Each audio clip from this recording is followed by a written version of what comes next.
Good evening, everyone. Welcome to the Utility Safety and Environment Committee meeting for Wednesday, April 12th, 2023. The first item on our agenda is the approval of the Utilities Committee meeting minutes for March 8th, 2023. Can I get a motion, please? So moved. Moved. Second. It was moved by Mr. Simmons, second by Mr. Oswald. Is there any discussion? Question. All those in favor say aye. Aye. Opposed? Motion carried. The next item on the agenda is the matter of a presentation on asphalt recycling. Mr. Lundy. Yeah, thank you, Madam Chair. I know the council is always looking for ways to innovate and do things out of the box and look at ways to do things differently. This is a concept that was brought to our attention. We had the opportunity recently to sit down and see this concept along with members of our engineering team and our streets team to take a look. And we certainly wanted to get it in front of council to take a look at. I know that you've been processing a lot of road projects, and you'll be finalizing that list, I think, in this meeting today. But this is an approach that is environmentally friendly, but I think even more importantly, would produce some cost savings. So potentially could make it possible to do some additional paving as a result of some cost savings involved. And so we'd invited representatives from Benedetti to attend the meeting this evening. Madam Chair, Al Benedetti, the president of the company, and also Ed Fitzgerald. Thank you, Mr. Lundy. Gentlemen, if you'd like to step up, and I'd ask you to please give your name and address for the record. Thank you very much, Madam Councilwoman. My name is Ed Fitzgerald. My address is 17839 Lakewood, Ohio. It's a privilege to speak here today. We'll try to be respectful of your time. I've been to Elyria many, many times. I have never spoken here before. The acoustics are great, but I know this used to be an opera house, so I understand why. I have sat in some sense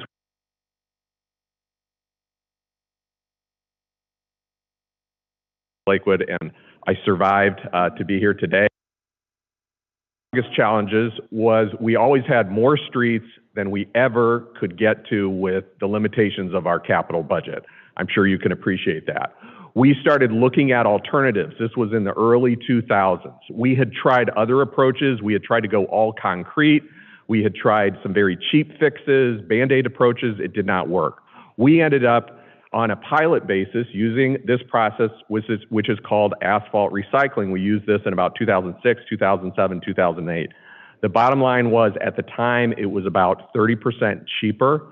The roads had the same integrity that you would get from traditional asphalt paving, and it was a success. Around 2008 and 2009, the Benedetti company, and the president, Mr. Benedetti, is here. His father, so one of those great American stories, his father started the company, came back from Korea, invented this process, which is now being used all over the world.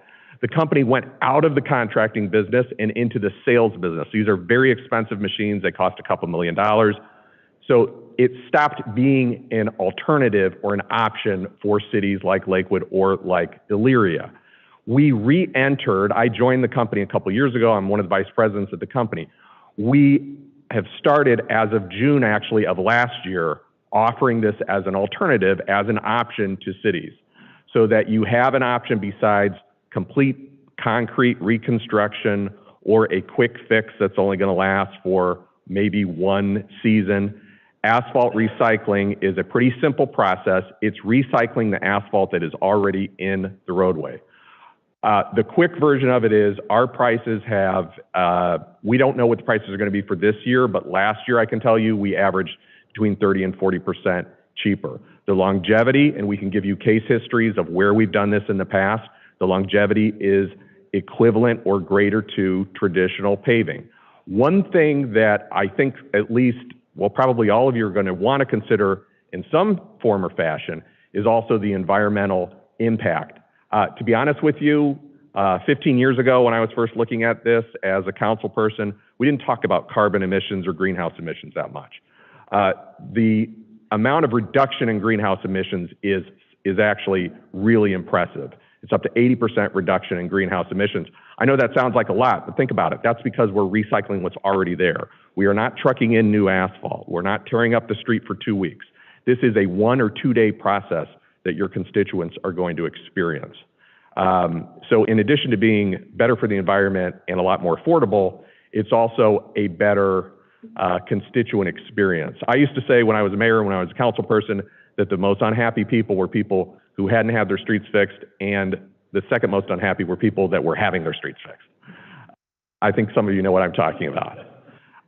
In this case, you can drive on this surface 10 minutes after our trucks go by, which is about 10 feet. We go about 10 feet a minute.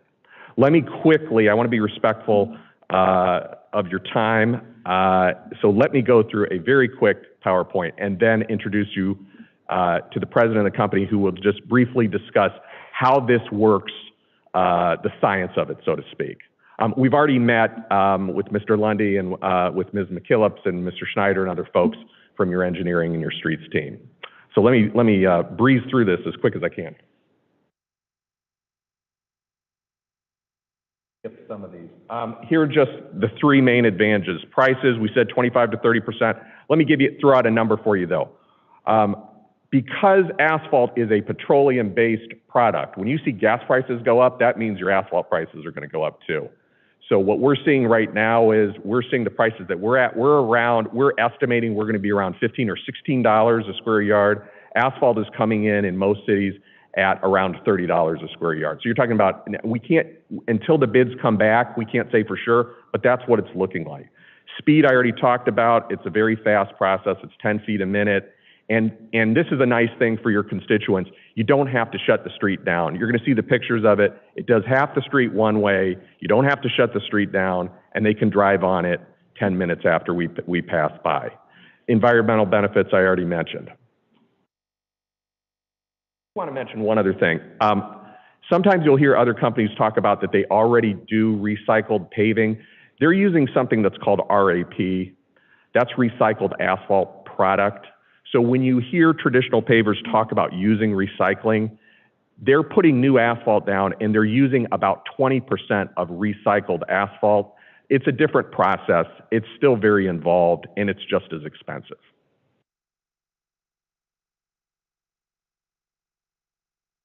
Our president is going to go through this, but it's real simple. There's 3 steps to the process. We have 2 machines. The first one heats the street up to about 350 degrees. There are not open flames. It's a conductive heat system. You'll see pictures of it.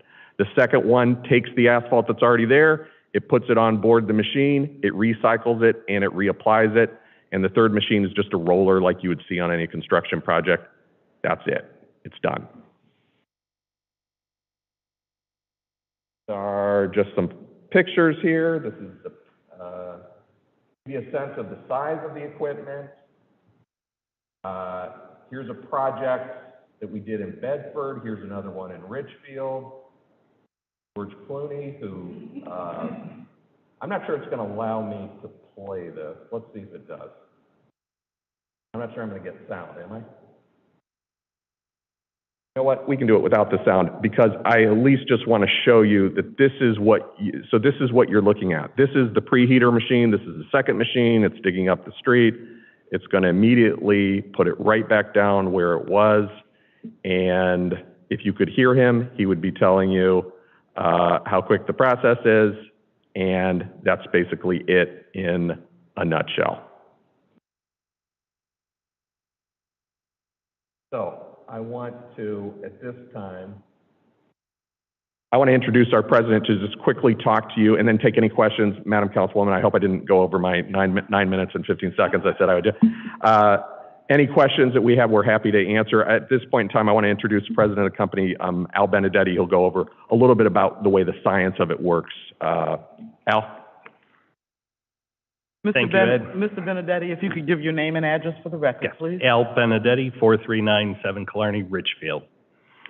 Well, Ed left me with about 38 seconds, so I'll be really quick. Basically, my father started the company back in 1959. So he was one of the original inventors of the entire asphalt recycling industry. Over all those years, some 65 plus years later, here we are today with a machine that actually produces the same specification as brand new asphalt. As Ed mentioned, it does it in place. It's very quick, very little disturbance to the residents, and it does so for between 30 and 40% less.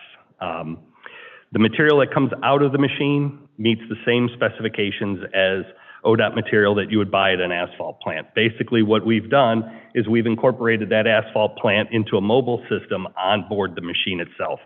So we're digging it up, we're running it through our own asphalt processing plant, and we're laying it back down.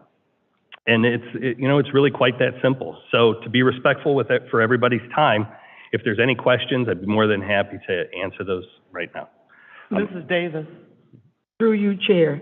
One of my questions is, so since the process is so unique, and thank you for coming to present it first of all, do you clean the street, have the street sweeper clean? Because you know it's a lot of glass and rocks and so forth, so is the street clean beforehand before you start to lift it up? Yes, excellent question. Yes, it is. We do require that the street be cleaned ahead of time so that we don't get any kind of that sort of foreign material into our asphalt mix itself. So great question, yes. Through you, Madam Chair. So have our engineers had the opportunity to come and see this process? We have met with the engineers. Whether they've actually been out on a project or not, I'm not aware of yet, but we will be starting up within the next couple of weeks over in Rocky River. And I invite anybody who's, capable to come out. Councilwoman, if I may, Madam Chair, if I may. So the first step in our process is really to get a list of streets that the city would like us to consider. We got a tentative list. It's not the final list. We understand that council is involved in the process of determining the final streets that would be fixed. But we got a tentative list, and actually, Mr. Benedetti and myself spent most of today looking at those streets tentatively. Our process, by the way, I should have said, it doesn't work for every single street. And I'll tell you when it doesn't work. If it's a concrete street, we can't recycle what's not there. Right. There's also streets where this has happened. It rarely happens, but it has happened. There are streets where the asphalt has worn away so much that there literally is not enough. It's still an asphalt street, but it's been worn down to the base. Now, we didn't see any streets quite like that. We've seen streets that are in desperate need of repair, but we haven't seen streets where, now, we can add some asphalt in. So if there's just a patch here or there, we can add asphalt. And the other circumstance, Madam Councilwoman, is if a street really needs, the base of the street is in such dire need of repair that you're really talking about a reconstruction of the street.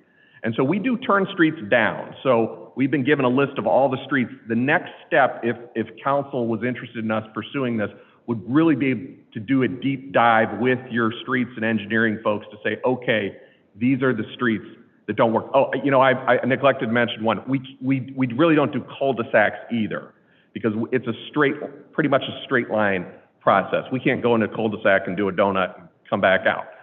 So there are some limitations, and we're up front. So we'll turn work down if it doesn't fit our criteria. But we saw enough roads out there in Elyria today that I think we'd be an option for you for at least a good portion of your streets. Absolutely. Mr. Oswald. You answered all my questions. Basically, with the cul-de-sacs, the amount of asphalt that is remaining, if you could recycle or not, because, yeah, it'd be great. We have streets that turn into a cul-de-sac. If you started from the cul-de-sac, you'd have to have another company come in and do the cul-de-sac. So you wouldn't do that street at that point? Well, actually, we do have a sub for us that is pretty much exclusive to our company that does just that. They come in, they're a traditional asphalt paver. They'll come in and they'll mill and overlay the cul-de-sac, and we'll pull the main line out. All right. Thank you, Madam Chair. Thank you, Mr. Oswald. Mr. Lithian. Thank you. Through you, Madam Chair, I have two questions. So, gentlemen, my first question is, and a lot of our streets have concrete below layers of asphalt. And I'm wondering, as you're using this process, what does it do to that concrete down there? Does it have any effect on it? What would it be? No, it doesn't. Basically, we would remove the existing asphalt, recycle that, and the equipment itself does have an onboard tack bar, so it would be relaid the same way that conventional means would. But there is no damage or degradation to the concrete surface that may be acting as a base below. And then through you, Madam Chair, thank you. My second question for you is, this being bituminous material, you mentioned that it's cheaper than conventional methods. You mentioned that it's environmentally friendly, and you've mentioned that it meets ODOT standards. But did you do a durability test on it? Is it as durable and less prone to, let's say, alligator cracking, for example, just in terms of the timeline of how often they need to be repaired? Yes, excellent question. Yes, we have. Being that we've been in business for as long as we have, typically we see a life cycle of, in our area, 7 to 10 years, and that's pretty much typical of asphalt paving. Now, there are roads that'll last longer than that. We have some roads in Bedford that are 16 years old and still haven't been touched. With regard to the durability of it, if you're dealing with an all asphalt road, so in other words, the base and the surface are asphalt, we can get a thermal transfer down through the lifts. So you're applying the newly recycled hot mix to a hot base.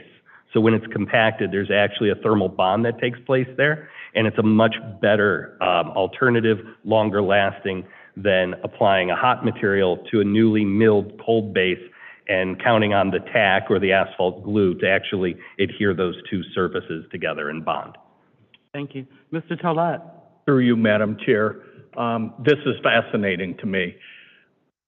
Question number one, how many times can you redo the same road? Can you do it? Is it an infinite, or once it's recycled, the next time it's all got to be torn up? Another great question. Actually, theoretically, it's infinite. There are pavements out there, since we've been around for 65 years, there are pavements out there that we've actually done 2 and 3 times over that longevity.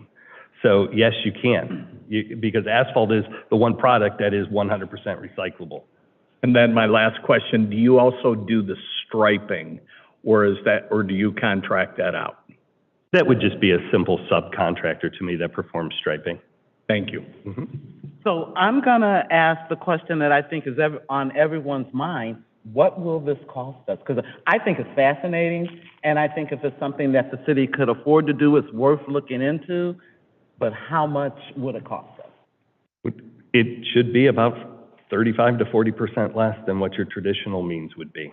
So it should be a very significant savings. Okay. I know with the few projects that we have out now, we're hitting 40 plus because the asphalt prices around the Cleveland area are up closer to $30 a square yard. Madam Chair, the only thing I would add is it depends on the size of the project. We do have to have a certain minimum amount in order for us to ship our equipment out here. We have had cities say, well, look, we have this little, a couple 100 feet, we want you to try it. That doesn't work for us economically. So our minimum amount in terms of square yards is really around at least 13 or 15,000. And then we have to look at where the pricing comes in. The best we can tell you is that we've been consistently coming in at least 30% cheaper, and it's sometimes been as much as 50% cheaper. And we don't see any reason why that would change.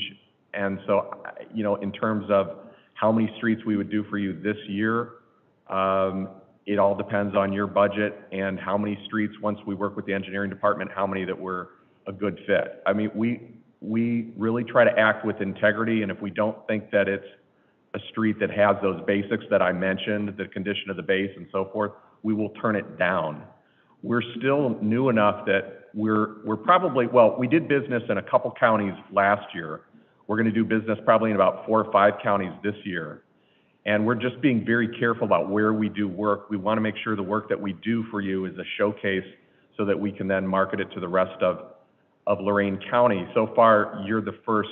Actually, Elyria is, just because I happen to know, I've known Mr. Lundy when he was a county commissioner back when I was in politics. I'm a recovered politician now, but I just happened to reach out to him, and he was enough of an innovator to say, let's take a look at it. So the way our process works, and Mr. Sarah, I see you, I'll get the way our process works and what we're gonna do this evening is we have streets that we went to engineering and said, these are the streets we'd like to have done. But here's where it comes in. Engineering gives us a price on how much that street would be to repair. And then based on the price, that determines what street gets selected. So we kind of need to know the pricing before we can make our selections on our streets. And we're already into April, so we don't want to delay this process much longer, if that makes sense to you. Mr. Brunig? Thank you. And just to be clear, this is an informational presentation, and this is not, we are not talking about entering into a contract tonight with Benedetti. If we were going to do that, obviously, we would need to take additional steps. Mr. Fitzgerald, Ed, good to see you again. It's been a while. I'm a recovered lawyer too, so I know. Exactly. So he is well aware of what I'm talking about here. There are additional steps we would need to take. When engineering gets us these prices, these are estimates. If you pick the streets, if it's determined that some or most of those streets can be done by a process like that, that can be taken into account. We can always add streets to the process later if we're reducing costs based on that. But we still have to go through competitive selection or exceptions to that, which I can probably discuss offline with Mr. Fitzgerald if that's the case.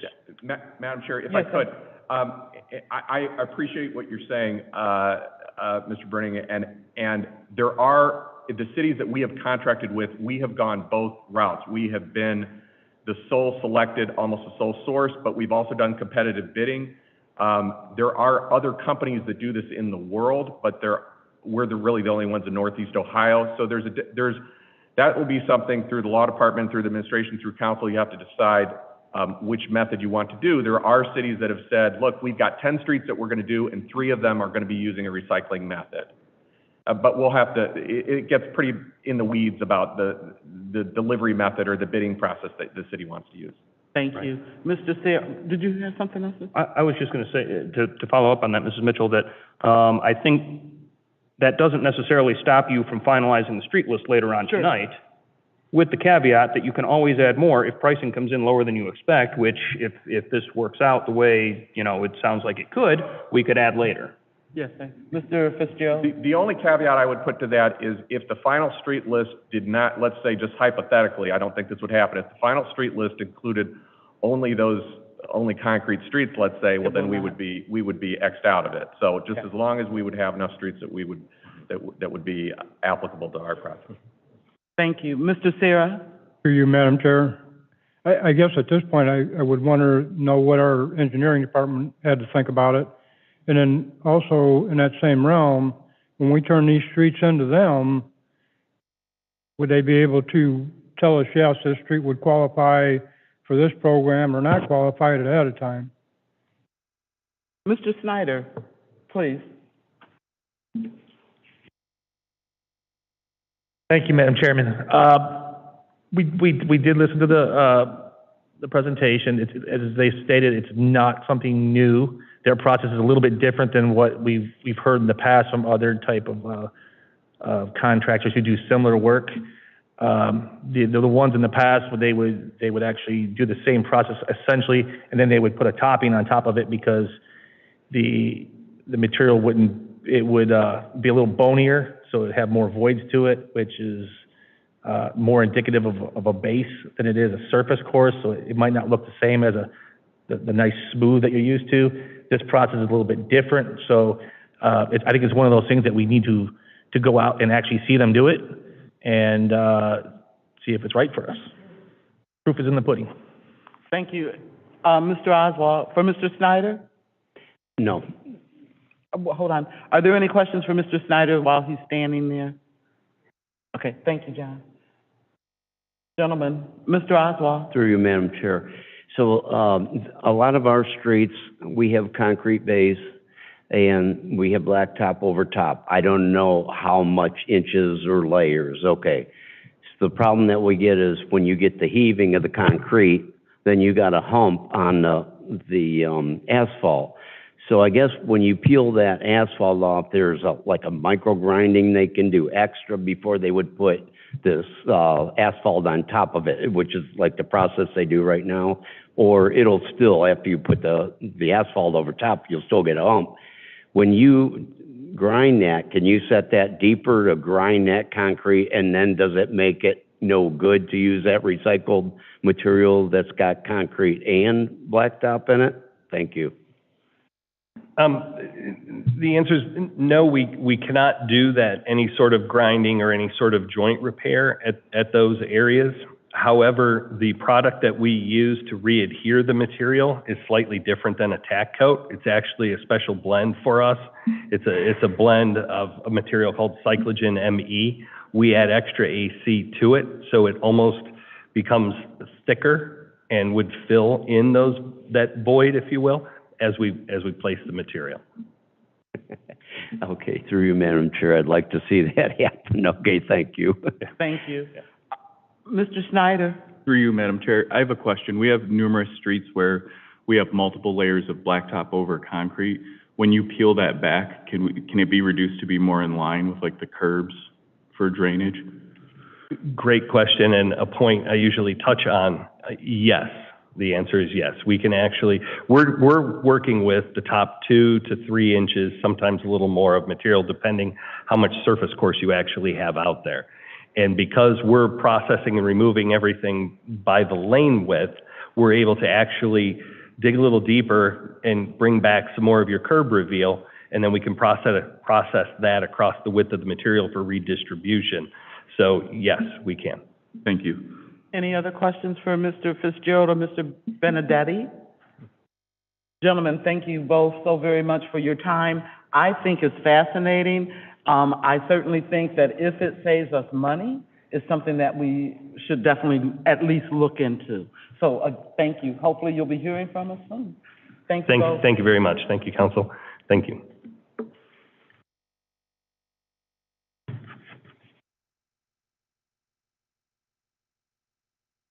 The next item on the agenda is the matter of using $1.3 million in ARPA funds to purchase 3 sanitation trucks. Mr. Tollett, since you referred this, you can go ahead. Madam Chair, through you, could I take the mic there, because I'm going to ask Mr. And Mr. Rodney I, who is over the sanitation department, is here with us this evening to give us a brief presentation as well. Good evening, everyone. Madam Chair, again through you. There's 2 pieces to this. I'm going to let Mr. I, who is the professional on this, discuss the need for the new sanitation trucks. Then when he is complete and you've asked him all his questions, then I will talk about the funding mechanism for these trucks. So, Mr. I, if you'd like to take over. Hello, Mr. I. Hello. Thank you, Madam Chair. Yes, obviously I'm here to discuss the need for our side-loading sanitation trucks. Just a brief summary. Back in 2010, when we started the automated program, we started out with 8 trucks. We're into 2023 right now, and we're still using 7 out of those 8 trucks. And the life expectancy of a truck is conservatively 8 to 10 years if you're lucky. Well, we found enough Band-Aids to put on them that we're still using 7 out of those 8 trucks. The problems we're running into now are a lot of the parts required to fix the trucks are becoming obsolete due to the age of the equipment. We ran into a situation here some months back to where we were not able to get a part. So through our central maintenance garage, the mechanics were able to fabricate a part to get the truck back on the road. And a lot of the parts that we're running into a problem with are on the emission side of it. The trucks they're running 2007 emissions on a 2010 truck. Well, that makes the emissions on the trucks 3 years older than the truck, or the technology of it. So we're at a crossroad to where we need to update the equipment. We have purchased a few trucks over the years, but we're getting into a bind with keeping this equipment on the road. Thank you, Mr. I. Are there any questions for Mr. I? Mr. Brunig? Thank you, Mrs. Mitchell. Mr. I, do you have specs, quotes for trucks? Do you have, proposals? Do you have how we would go about purchasing these, whether we're advertising for bids, whether we're going to be using state lists? Do you have all of that information? I do. I do. It would be all the equipment would money. be through the state purchasing. And I do, what I have right now, I actually have what I would call a budgetary quote. It's more of a budgetary range, because until, I'm given the okay that I could order this equipment, then at that point, they could give me hard numbers. But I do have a budgetary range on the trucks. Well, in that case, I would say any further action by this committee is probably premature until we get some final numbers and the purchasing mechanism for this. As far as I'm concerned, the money's been appropriated, that's fine. If we're talking about an action by council to actually purchase trucks, we need more information before we can pass legislation on that. I do have from Best Equipment, I do have the budgetary quote, but I do know you need hard numbers. I do realize that. And I would prefer to see this as a traditional referral when you're buying equipment. I mean, I understand the process has been a little bit different on this particular referral, but I would still like to go back to basics on that. Okay. And again, I couldn't get those numbers because I needed to know whether this was a yes or no before I could get actual numbers. If the money is appropriated, that's your first step. And I think Finance Committee the other day appropriated the money, and that'll go to full council to, actually formally appropriate that. So that's one step. But then the actual purchase of the vehicles, I mean, we need to have the full data like we would any other, equipment purchase. That's my opinion. I can't draft legislation without that. Thank you, Mr. Brunig. Mrs. Davis? Through you, Madam Chair, with that, I'd just like to ask Mr. I, are there any trucks that we can trade in? And are we going to lease these new trucks, or are we purchasing these trucks? Those two questions. To answer your question about trading in, we are better off, we did look at that at one point, and we found that we're able to get more of a profit out of them if we use Gov Deals. Okay. And we actually have done that. We did that with the one truck that we no longer use. And your other question was, I'm sorry, about leasing. No, we're not going to consider the leasing. Thank you. Mr. Oswald? Through you, Madam Chair. Wasn't there a period of time last year before that we had a bunch of issues with our trucks and we had to rent trucks to do the job? Yes. Thank you. Yes, we did. We did, in fact, have to, over the years, we have rented trucks in the past. Now, a few years ago, what saved us in the past couple of years was we were able to get 2 new trucks back in the beginning. We ordered them in '21, and those trucks are currently on the road, which that saved us. So fortunately, last year, we did not have to rent any trucks, that's an ungodly amount of money. Thank you. Mr. Lippian? Thank you. Through you, Madam Chair. Thank you, Mr. I. You know I respect you and I appreciate everything you're doing for our sanitation department. So thank you for telling us about your needs. And this matches what I had seen when you invited me to the sanitation facility, and I got a chance to look around, and I remembered you mentioning those trucks. So I'm glad to see that this has come so far down the road. And I understand what it's like to have parts that you need and you can't operate equipment. You know, I've been in airplanes before when all of a sudden the pilots say we broke and we need to land and we're stuck for 3 days because we've got to harvest a part from somewhere and it needs to get here and our mission's held up. So I completely get this.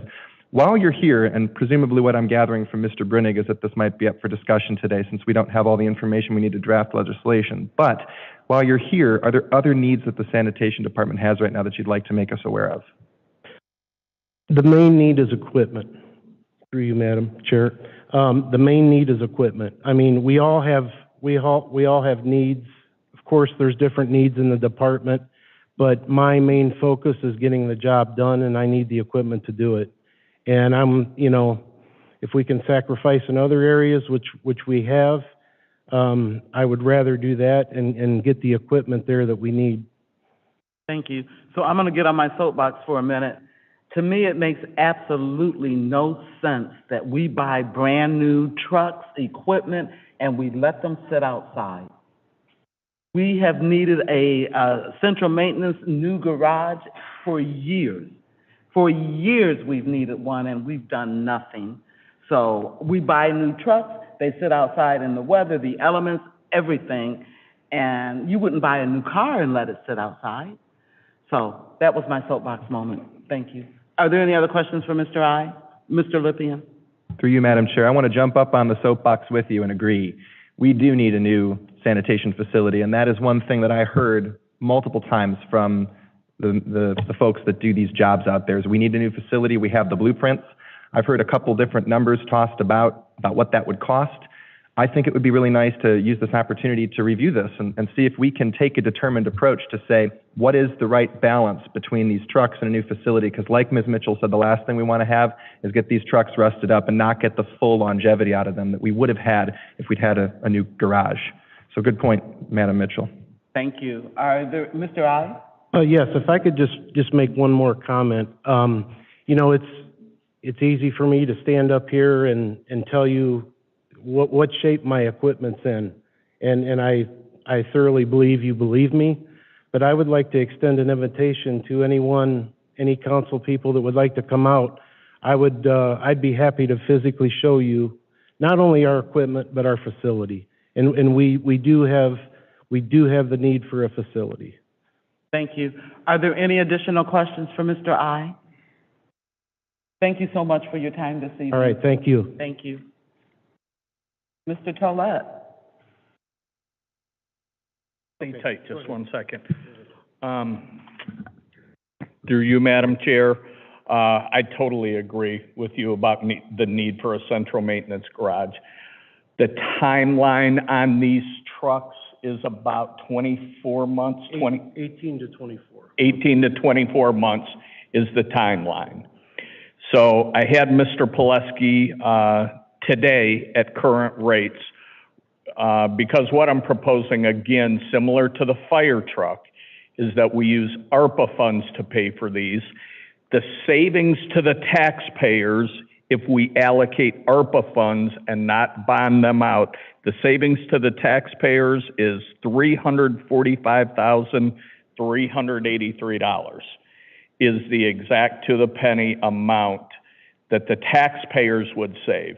Now, considering how we do our billing with sanitation rates are determined by if it costs X amount to run that department, it gets divided amongst everything.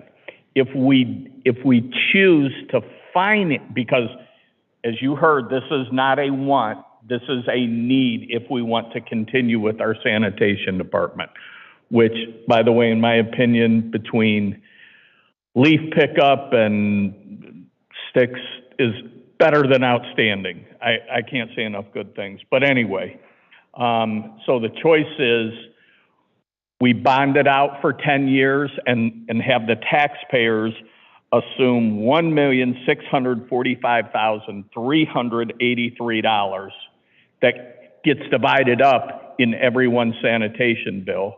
Or, now that we have the money, we use ARPA funds for it. It's identical to the fire truck. So, and that's what we asked for in finance. It passed in finance, and I'm asking utilities to pass this today. But at the same time, I know we need to think about central maintenance garage at a later point. So thank you, Madam Chair. Thank you. Mr. Bruning? I'm not doubting any of the financial data or any of the need or any of that. All I'm saying is that the way we typically do these, finance appropriates the funds from the various accounts. That's been done. On Monday, finance passed this and said that you can have this appropriated out of ARPA. That's fine. Usually utilities doesn't do that. Utilities determines The need. and the specifics on the purchase. And that's the piece we don't have yet. I think we can go forward with the appropriation changes legislation on Monday at council and put that 1.3 million out of ARPA into Rodney's budget. But then we need to come back and get specific legislation as to what specifically we're purchasing and how we are purchasing it. The quotes that he has don't, okay. No, I need more information for that legislation. This was a referral from the council floor, which is perfectly permissible and allowed. It just has gone a little bit outside the traditional realm. Rodney knows how to do this stuff. He and I can get together and get that specifics. We can do that in the next council meeting. I think you've got the half you need. I don't think you need utilities to pass on this. Finance has done that. It can still go to council on Monday the way it is. Okay. And we can add the second piece as soon as it's ready. Awesome. He just said he could have hard numbers for you tomorrow. And he and I can get together. We've done this before. I mean, this is nothing new. We just need to make sure we get on the same page on the process. Thank you, Counselor. So I just want to say one thing.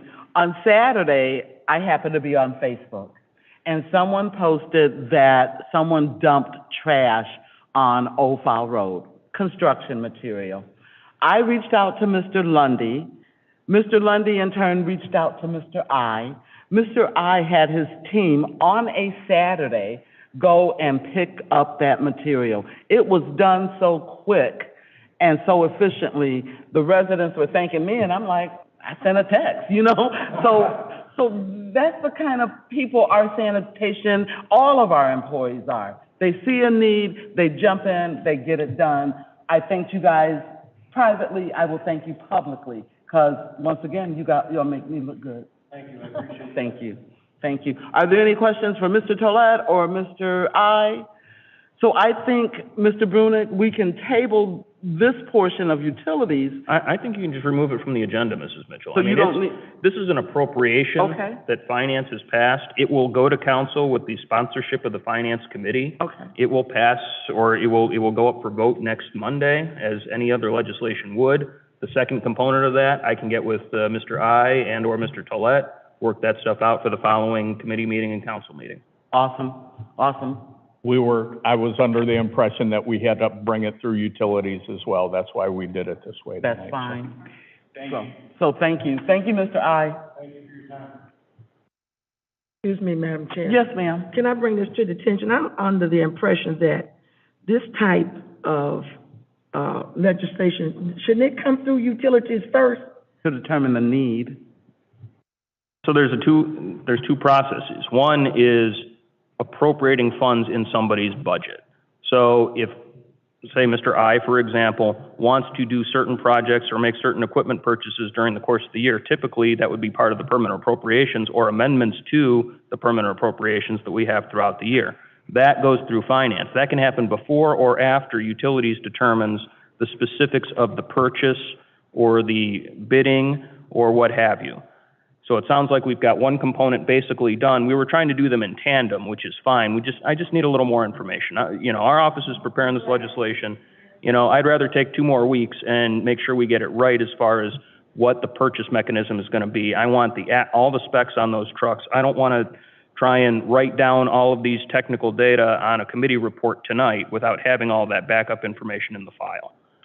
It can go in either order. I don't care which order it goes in, but utilities is for the need and the specifics of the purchase. Finance is for the fund out of which it's funded. Thank you. Mr. Lippian. Thank you. Through you, Madam Chair. So, Assistant Law Directors, I'm hearing you. You don't want a slapdash approach. You want a intentional approach.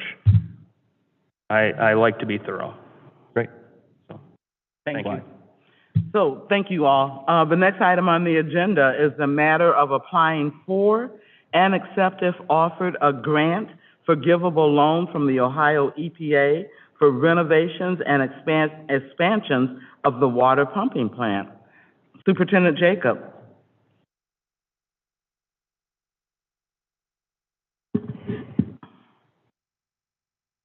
Through you, Madam Chair.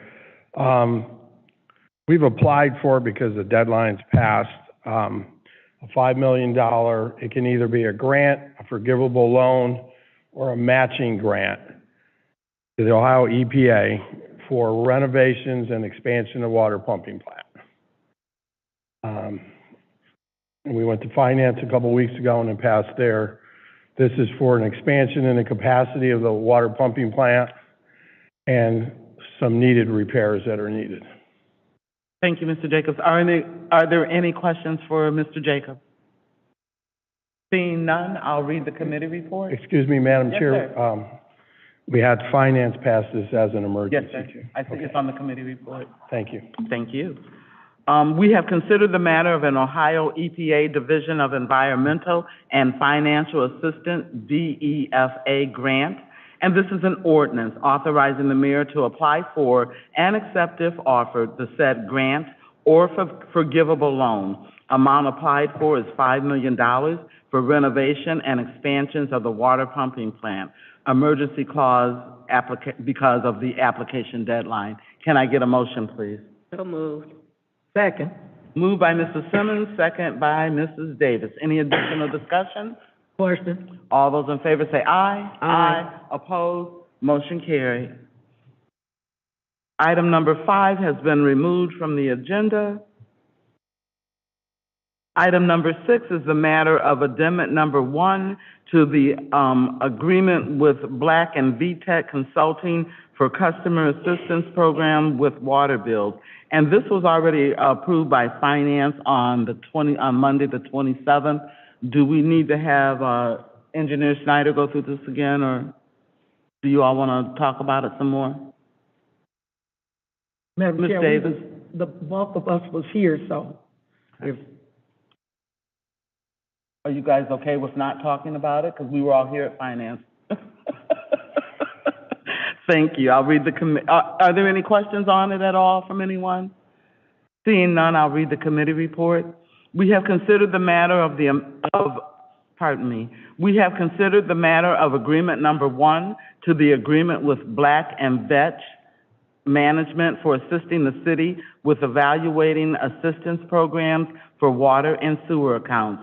And this is an ordinance authorizing the mayor to enter into said agreement with Black and Vetch, VTech, for evaluating options for said program. Can I get a motion, please?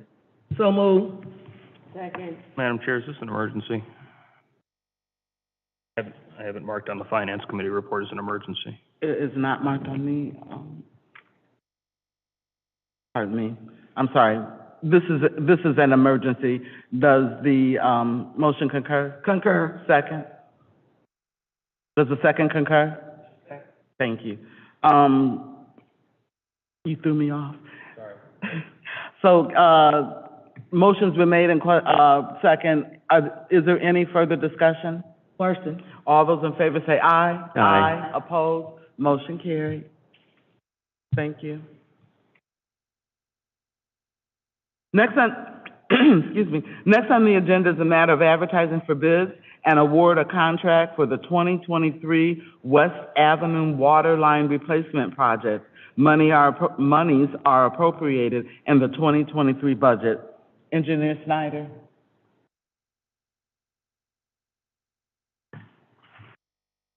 Thank you, Madam Chairman.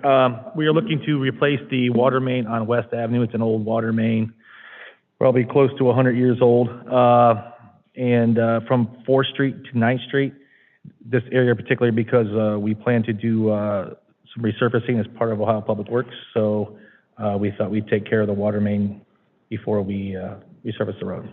Thank you. And I forgot to mention that this was already passed by Finance. Are there any additional questions? Mr. Oswald. Through you, Madam Chair. Mr. Snyder, where exactly is that located? Hopefully underneath the sidewalks, or is it in the street? The plan is to put it out by the sidewalk and replace the sidewalk on the east side largely. So that's what I would guess I was getting to. We could get some new sidewalks over there. That's the plan. Thank you. Thank you. Any other questions for Mr. Snyder? Seeing none, I'll read the committee report. We have considered the matter of a contract for the 2023 West Avenue Water Line Replacement Project, and this is an ordinance authorizing the mayor to advertise for bids and award a contract for said water line project. Monies are appropriated in the 2023 budget. Can I get a motion, please? So moved. It was moved by Mr. Oswald, second by Mrs. Simmons. Is there any further discussion? Question? Thank you. All those in favor say aye. Aye. Opposed? Motion carried. The next matter on the agenda is the matter of change order number 1 for the 2022-2023 sanitary and storm sewer repairs with Extreme Excavating LLC. Again, this was discussed with finance. Do we need further discussion? Are we good? I think good. Okay, thank you. I'll read the committee report. Thank you, my dear.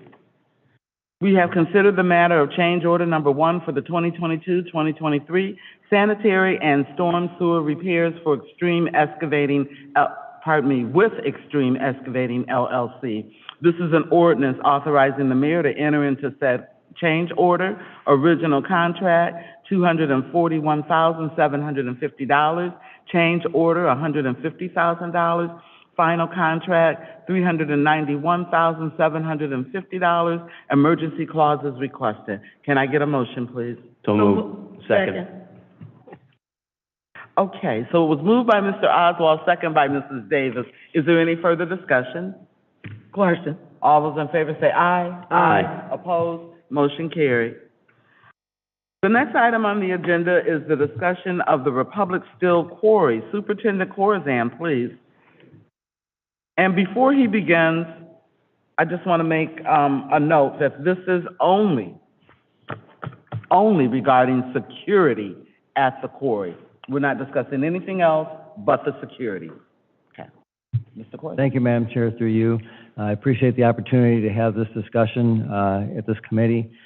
There were 3 items that were listed in the report that is posted on the city's webpage, which is the 6th 5-year review report from US EPA on the quarry. It is dated March 20th of 2023. And the 3 items that are being required of the city to take action on is, number 1, to update the existing operation and maintenance plan.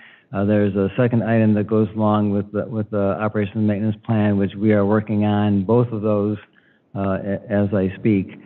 So we're expecting to have that done within the next few months and submitted to EPA. But what I want to talk about now is specifically the site security issues that we've been having there. Over the years, as you're all aware, we have vandals and trespassers who end up on that property by cutting holes in the fence. They cut the locks off the city access gates. And the city engineers department has done quite a bit over the years to try to thwart this type of activity over there. They've cleared vegetation at the quarry off of Riverside Drive. And last year, at the end of last year, I believe, they also cleared vegetation on the Riverside Drive side of the river. And there's going to be additional clearing of vegetation, and the whole point of that is so that people can see what's going on the quarry property, to see if people are over there when they shouldn't be, and that kind of thing. Now, some of the other things, you have a shortcut version of what some of the possible potential actions that the city can do. I know engineering has purchased and is planning on installing a CCTV camera system with Wi-Fi feed to the Elyria Police Department. We're hoping that that's going to do a lot to hamper people from going over there on the property. We're again asking residents along Riverside Drive to call the Elyria Police Department whenever they see or hear trespassing activity on the quarry site. Sometimes even if you don't see it, you can hear the kids and people over there having a good old time. Also posting additional signs on Riverside Drive, like for example, and I believe this may have already been done. Yes, it has been done. Signs that advise people driving by or whatever to call the Leary Police Department if they see trespassers over there. There are already warning signs about the EPA hazard site over there. We have a combined sewer overflow notification signs over there on Riverside Drive as well. We've had those for quite some time. It's one of our CSO requirements. And affixed to that same post, we have, as we do with all of our combined sewer overflow signs, we have the sign notifying that swimming in the Black River is prohibited by city ordinance, and the ordinance number is listed on that sign. So those signs always go up in tandem. So, you know, we can post additional signs there and other places. We can post additional signs on the quarry fence. We already have EPA hazard site, no trespassing signs there. Once the camera systems get set up, we can post premises under 24-hour video surveillance signs. I'd like to see some no fishing, no swimming signs in the quarry posted up there. And increased site inspection frequencies. I know engineering's been shouldering the burden of that as far as inspecting the fences and the signs that they get vandalized, torn down almost as fast as we post them. But this is an industrial site, so I know our industrial pretreatment inspectors would like to get involved in that, and we were having conversations with engineering on that now. And especially June through September, when most of the trespassing occurs. And just increasing city presence near the quarry site when conditions are favorable and report trespassers to the Leary Police Department. We can do that either through residence reports or also having other city employees, like from our department and others, you know, just driving by there if you get called out to do something or whatever. And one thing we're going to be tracking is when the river is low enough and kids can actually walk across the river on foot. So those are going to be times when we're going to step up surveillance of that area, or at least we're proposing to do that. It's going to take some overtime, but it may be worth it. Another idea is, again, given the current staffing limitations of the Leary Police Department, the possibility of the use of the EPD drone team if they are able. I know they're shorthanded and everything, so we'll have to have some conversations with them as to whether that could be practicable. And we also like to obtain any ideas from residents, you know, if they happen to have, you know, we're all ears. You know, we've been in this game for a number of years now, trying to keep people out of there. So, and also from council members, if anybody has any ideas that they'd like to share, we'd be more than happy to listen. Thank you, Mr. Corzine. Are there any questions, Mrs. Davis? Through you, Madam Chair, I see all this is Riverside Drive.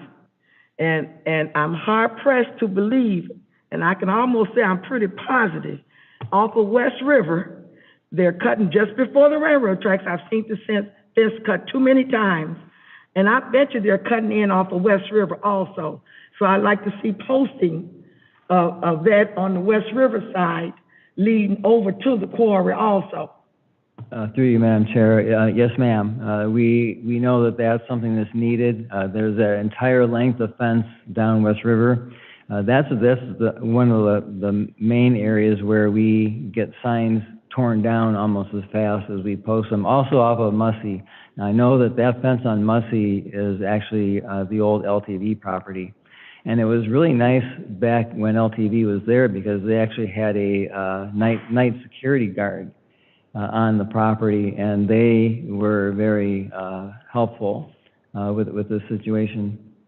But we'll have to see, you know, how much posting we can do on the LTV side on Mussey Avenue, because they are cutting through the locks there on that gate, and that's LTV's gate, but we have a lock on that as well. And the last time I was there, someone had actually rolled back an entire section of chain link fence to get in there. So it's like, I guess cutting a lock isn't easy enough. But you're right. We need to have, again, more inspections and just have a whole stockpile of signs to keep replacing them as they get torn down. Thank you. Ms. Davis? Through you, Madam Chair. And so are you posting these signs directly on the fence itself? Yes, ma'am. So is there a possibility that you can put them on a pole and set them back high enough so they can read them? I mean, so that means they're gonna have to cut the fence to get in there to tear the sign down instead of just putting it on the fence, but on a pole, sitting back enough so they can see it. That's a good idea. We can definitely look into that. Thank you. Thank you. Mr. Oswald? Through you, Madam Chair. So is most of the problem happening during the day? Because if there's damage and, you know, people going there in the evening, is lighting an issue where maybe you can do more lighting? You know, I don't know. Like I said, are they cutting the fence at night? Are they cutting the fence during the day? You know, and that would be my one suggestion. And then just the neighbors, the families that are living there, just tell your family members to stay out of there. You know, that would be a good help. Just start at home and start letting them know that it's not a place you need to be. Thank you, Madam Chair. Yes, through you, Madam Chair. Lighting is something we'll have to take a look at because I'm not sure what we have as far as availability to install lighting. You need a line drop from Ohio Edison, that kind of stuff. Most of the vandalism is occurring at night when they're cutting through the fence at night. You know, I don't know how many people would be that brazen to try to, you know, go over there during the daytime and do that. Obviously some, I'm sure. But as far as the idea of residents instructing their family members and this and that, I mean, from what we're gathering, we've got people coming from Lorain, we got people coming from all over the place, all over the county, because, you know, again, anecdotally, we're hearing that it appears to be some rite of passage, you know, to swim in this quarry, and it's a dangerous thing to do because there's not easy access to get rescue vehicles there and get personnel back there if someone's in trouble. You're looking at a long delay to get any rescue back into that property. From the west and the north side where it's fenced off, I mean, you've got to hike through some pretty wooded area to get back to the quarry. So I know that the police and fire department do have access through some of the gates that can get them back there quicker than that. But even still, you're talking time delays to get rescue equipment back there to help anybody if they're in trouble. So, but yeah, it's not just people living around that area, and I would hazard a guess that people living around the area know more about the history of the quarry, and they probably wouldn't do that. But yeah, they're coming from everywhere. Thank you. Are there any other questions for Mr. Corzine? Mr. Lithian? Through you, Madam Chair, thank you. I'm wondering, Mr. Corzine, you know, we've all been young and dumb, and a lot of these kids, like you said, it's like a rite of passage and they're trespassing and jumping. I've heard someone mention in the newspaper about perhaps if we had a swimming pool on the south side, that might be an alternative. It might be another place for people to go.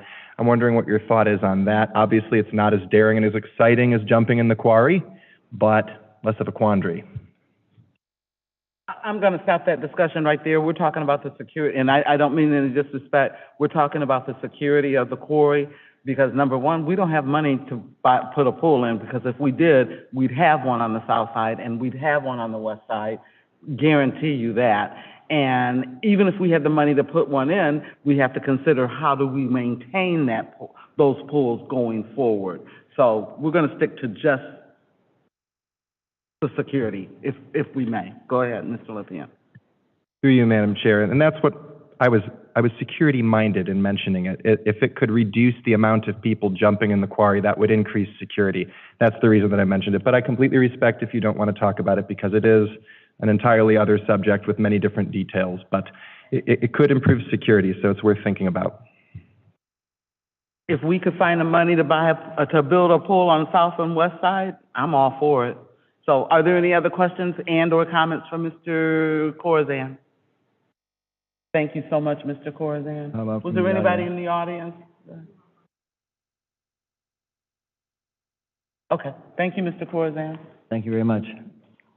So now, the part you've all been waiting for all evening, we're going to our streets.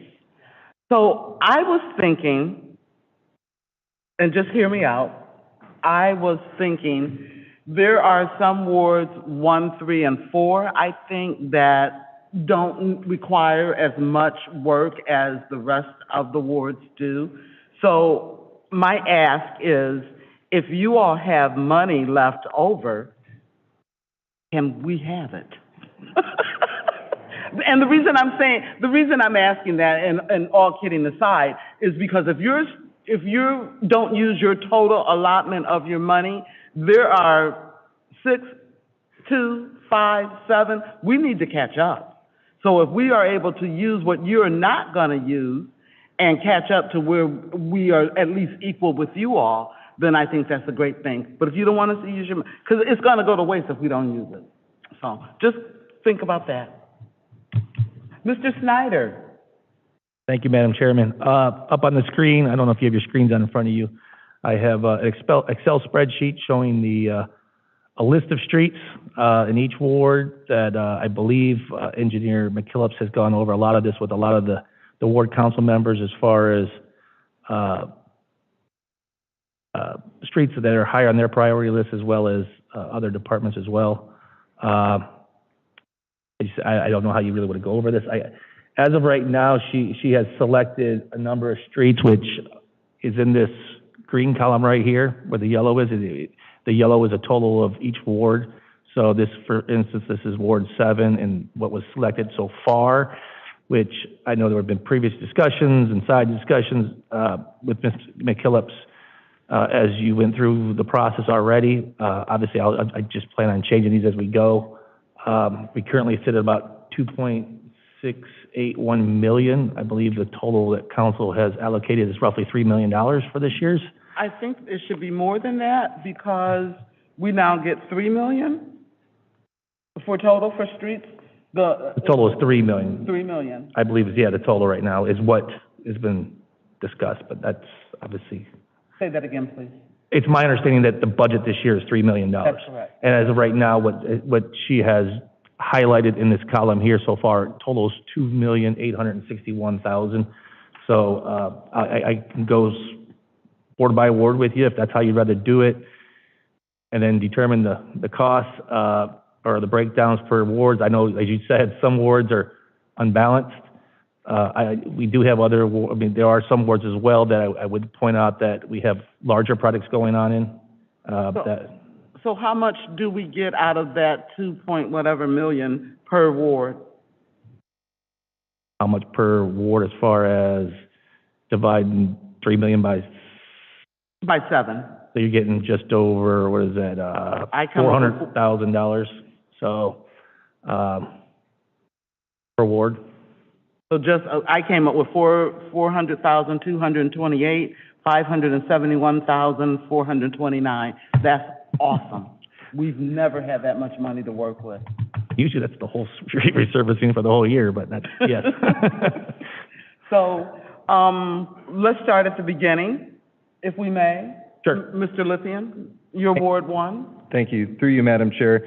And was your suggestion to give more money to 2, 4, 5, 6, and 7 and less to 1 and 3? Did I hear that correctly? I'm sorry. Was that your suggestion, to give more money to 2, 4, 5? If you can spare it.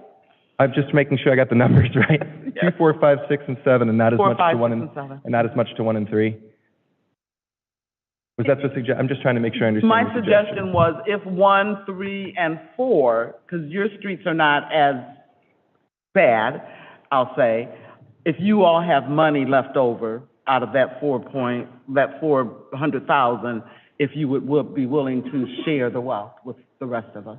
Well, we will see if we have money left over, but My point exactly. Sure, yeah, Madam Chair, but to your point, Madam Chair, Go ahead. through you, is that we don't intend to not use any of the money distributed to Ward 1. I can only speak for Ward 1, but there are several streets that are deeply in need, and we intend to use all of the funds. That's But fine. if in some strange scenario, stranger things have happened, that there's some money left over, if that's something that you wanted to negotiate, we could have a conversation about that.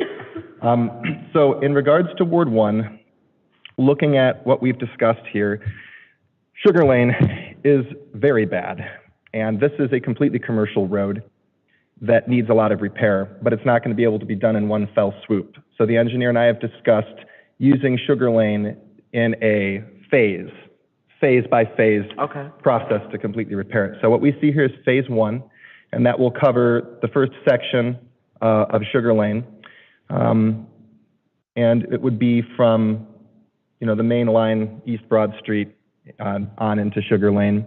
The Cornell 300 block is also very bad. Since we have some additional funds, I believe, what is the additional allocated to the first ward from the list that we already have, Madam Chair? The additional allocated from the ARPA funds. You would have about what, an additional 200,000? Additional ARPA funds, other than the 3 million? No.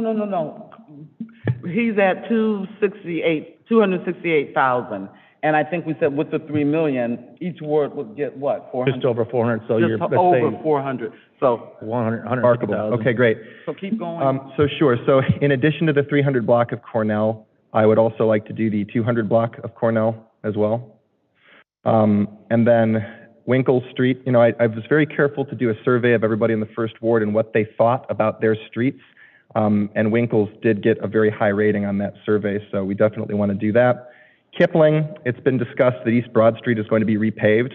East Broad Street is colloquially referred to as the war zone, and rightfully so, but it's going to be repaved soon. And in its repavement, there's going to be sections of street that are perpendicular to East Broad Street that are going to get paved during that repavement. So to be conscientious of that, to get the most bang for our buck, I wanted to start at the edge of that repavement to that perpendicular street, which is Kipling, and start from that part of Kipling and go down. So that's what we're doing. And the rest of Kipling, a significant portion of the rest of Kipling would be covered, as the engineers explained, when we do that East Broad Street resurfacing. The Sherman and Harvard intersection is very bad. Again, rather than hack and slash at streets, I wanted to take a scalpel and very carefully identify areas of streets that needed repair in small sections, and the Sherman-Harvard intersection is one of those. Ditto with the Garford 1200 block. That was a block that got forgotten about during the initial repaving of Garford. The engineer was explaining to me that it was kind of fell through the cracks with the repaving, and so we want to catch up on that. Park Avenue, this is a street that is going to be repaved, and it's in the works, but it's going to take quite some time to do that. So since it's going to take so many years, I think it would be prudent to start patching parts of Park, and that also is on my list. So what I want to add, in addition to the 200 block of Cornell, I would also like to add the 300 block of Stanford Avenue, and I'd like to see what that puts us at. And just so you know, I only had the current spreadsheet only had 300 block of Cornell, and I do remember the numbers didn't match up for some reason. Now that you say the 200 block as well, that's why I just doubled the 300 block, because they're roughly the same length, just so you know. Sure, that makes sense. Clarification. Okay, so if we add the 300 block of Stanford to that, could you please give me the remainder?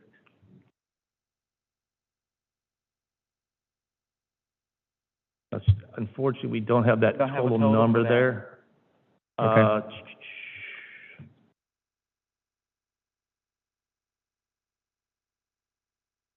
It was recommended by the street department. Yeah, for some reason, the numbers were not calculated for that. Okay. Well, if we can presume for the sake of argument, would it be fair to say it would roughly be the same price as, let's say, the 300 block of Cornell, since they're largely equidistant? Yes. Okay, all right.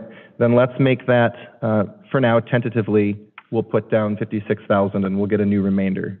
That's a stand-in number, a substitute? Okay. So that puts us over. I did put you the total at 413,000, which is roughly what I believe the total would be.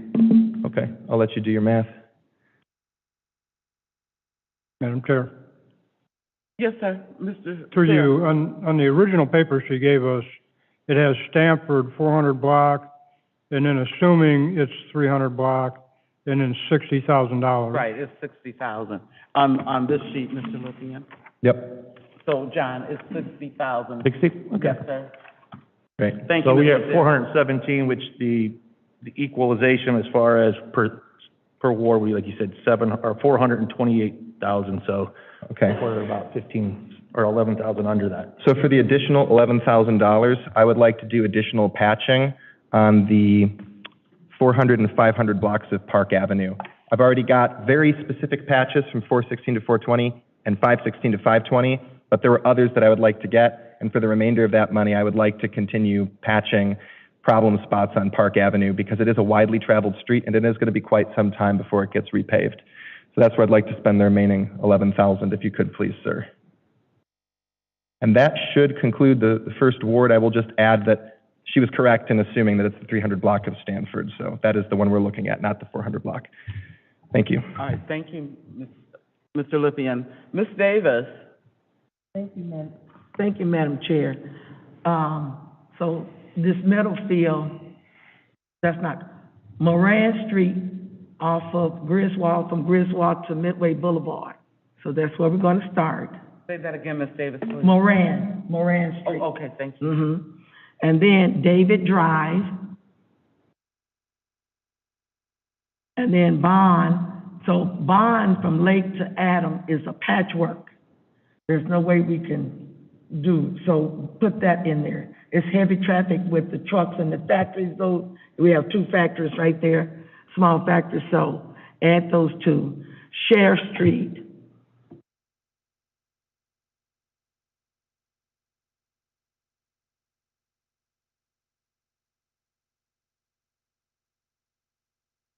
So, Ms. Davis, did you say that Meadowfield is out? Yes, Okay. for right now, Okay. So I want to get Moran, David Drive, Bond from Lake to Adam, Sheriff Street, and then Clinton from, these are all patchwork. Hopefully Clinton can be patchwork, because it's concrete and it's terribly badly needed. So let me see where I'm at with those streets. You're at 356,000. That's all? Oh. Yeah, you have more money to spend. Okay, then,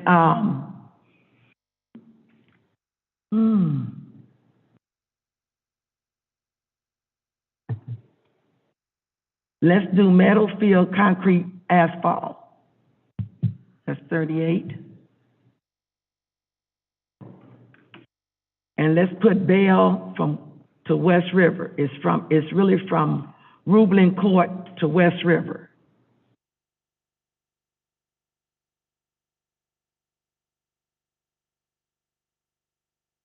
That puts you right the fourth. Yep, Look you're at that, good. right on time. Perfect. How can Absolutely y'all, perfect. nobody can match that. Nobody can match that. Thank you, Ms. Davis. Mr. Corbin, Ward 3. And let's keep in mind that as we consider our streets, we may be able to come back once we know more about this repaving concrete thing. Yes. So we may be able to come back and get even more streets done. So, Mr. Corbin, please. Through you, Madam Chair, lady, I seldom get complaints about the roads in Ward 3. The only road that I get consistent complaints about is Abbey. And from Broad to Chestnut Ridge, half of that is in Ward 3. That is the only street that I ever get complaints, multiple complaints about. And I see on here that there's, the OPWC might be able to throw in some dollars for that. But looking at the list, the only, I would like to have crack ceiling is, you know, zippity-doo-dah. The only other street that I have gotten a complaint about recently is Calan. And as you rightly pointed out, the streets in Ward 3 are not in need of repair now as previously. So if I can get Abbey done and add Calan to the list, and again, now there's no price here for Abbey because we were looking at additional funds. So how does that work, John? Well, to you, Chair.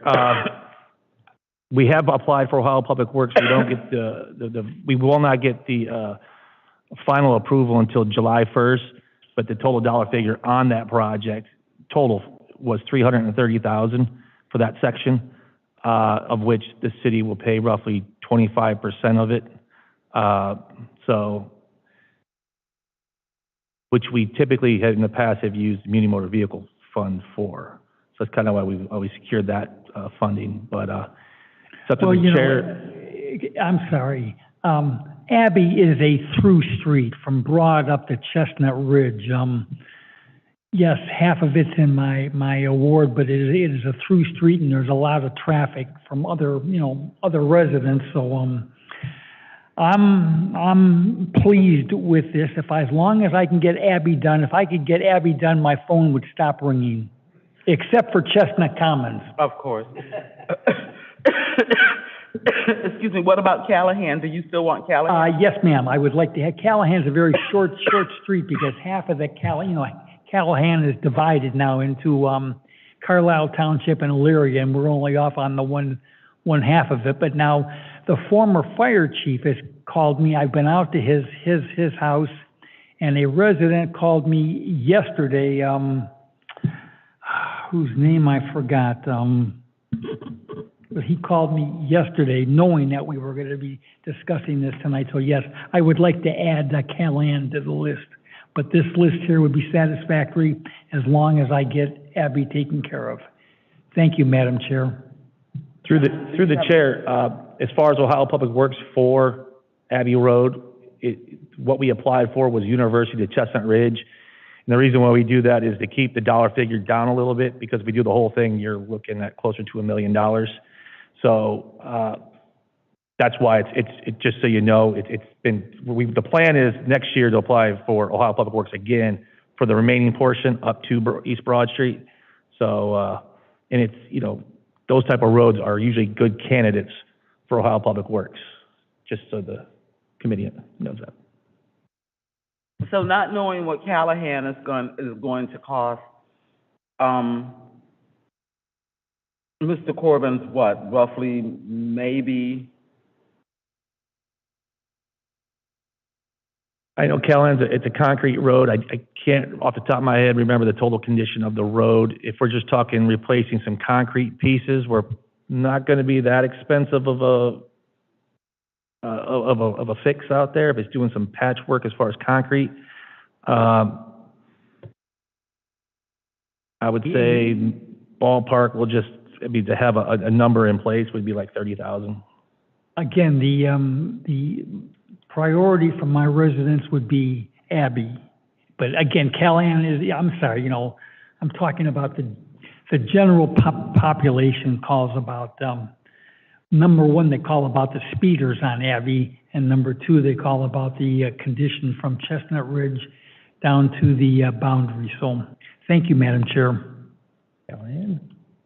So, if Abbey is able to be done, Mr. Snyder, with Ohio Public Works money, do we include it, or do we wait and see if we get the money? I will say that it was high on our list, and it was very favorable we were going to get it, just so the committee knows that. So that $300,000 that it was going to cost on Abbey, the city will have to pay 20%, which is roughly what? You're looking at, with 25%, so you're looking at probably around 80 to 90,000.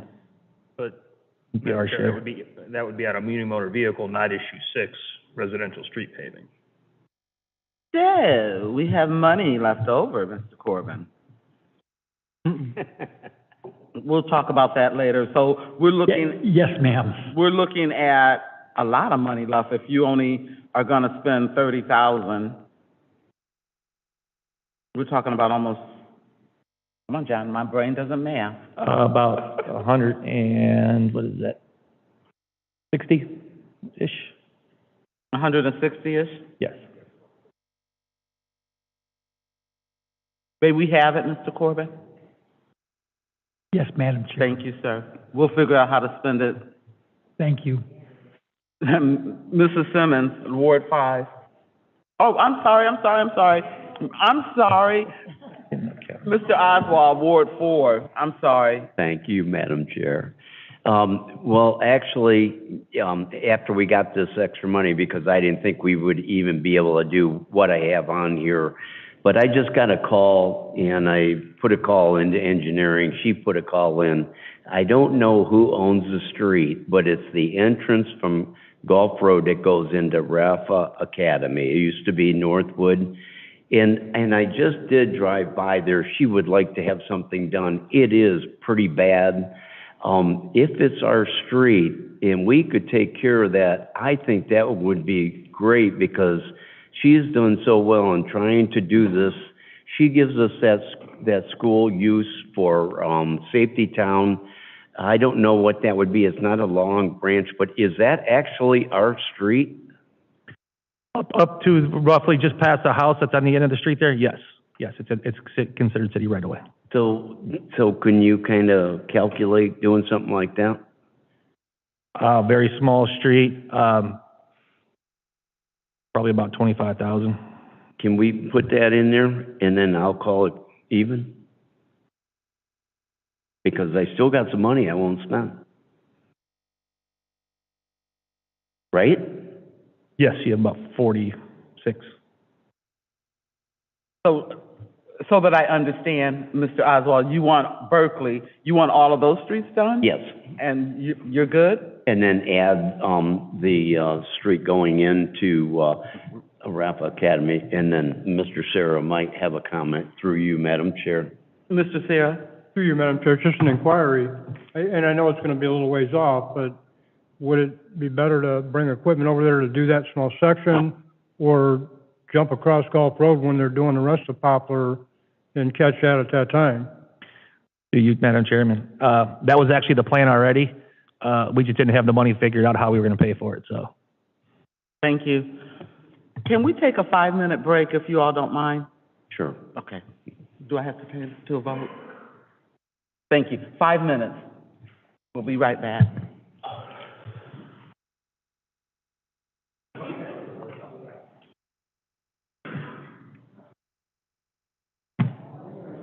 Thank you, guys. And I'm gonna do Diane and then do Alcoa. Well, that works. I'll take Part of Washington Avenue, like down by, you know where the guy that used to rent the camper from you used to live? That's pretty rough from there. You gotta bring that down. Around the curve, Dan Barndell, like in that section. You know where he used to live? It's real rough right there. On the curve. Yeah, coming off the curve to St. Clair. From St. Clair to the curve by the entrance of Elywood, it's real rough. Okay.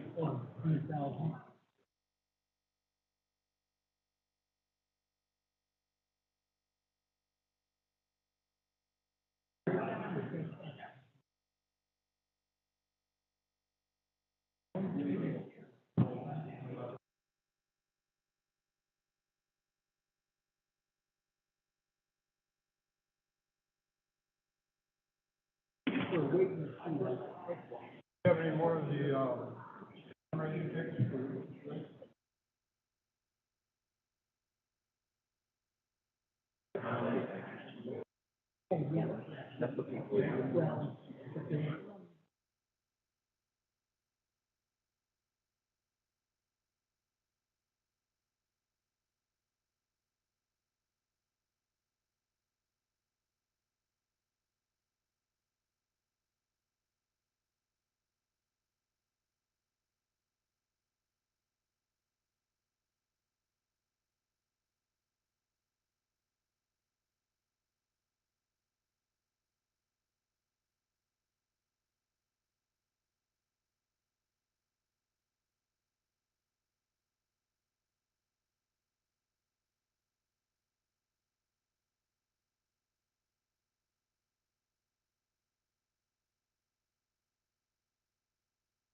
Yeah, I'm just told.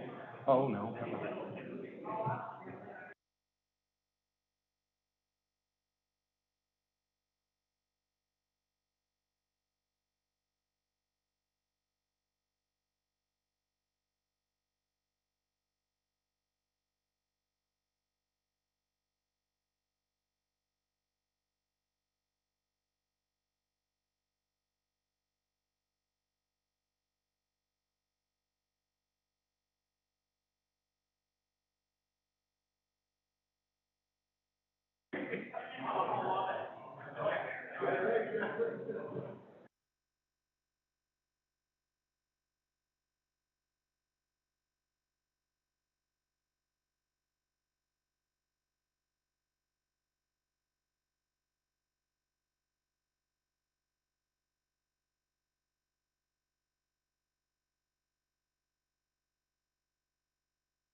Can I ask everyone to please take your seats?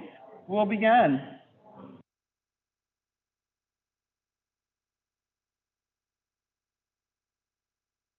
So we finished, oh, we have to wait on Colleen, excuse me, I'm sorry. Just a few more minutes.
All right, thank you for your indulgence. Thank you all very much. So, Mr. Oswald, you were done.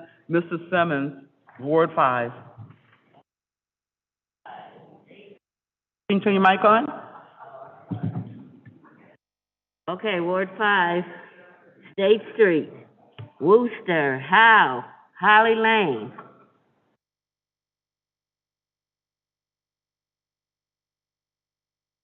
So how much is that? Because I wanna flip something.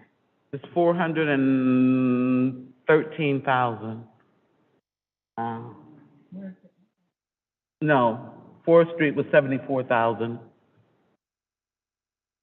John, No, so, I really wanted to do Wayne instead of Fourth Street, but Wayne would probably cost the same amount as State, right? Yes. yes. You're way over. So, well, let's just take Wayne off. And,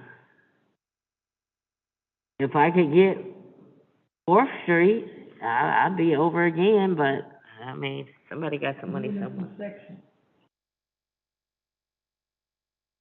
It wasn't a section. Consider the worst part of Fourth Street, just doing that. So that section. would be what? That would be from,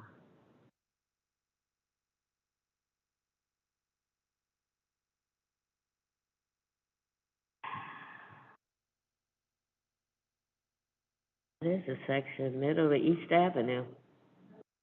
Say that again? That is a section from middle to east. John, how much would that be? I'd be over.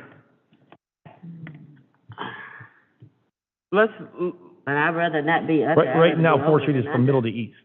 from middle to east, that's Fourth That's Street. 74. How bad is Wooster? Whoa, way bad. Okay. How is Howe is that? way bad. Holly Lane is way bad. State Street is bad. And Wayne Street is just as bad as State Street, but we don't have enough money, so we'll have to. I'm over like, what, 60? Yes.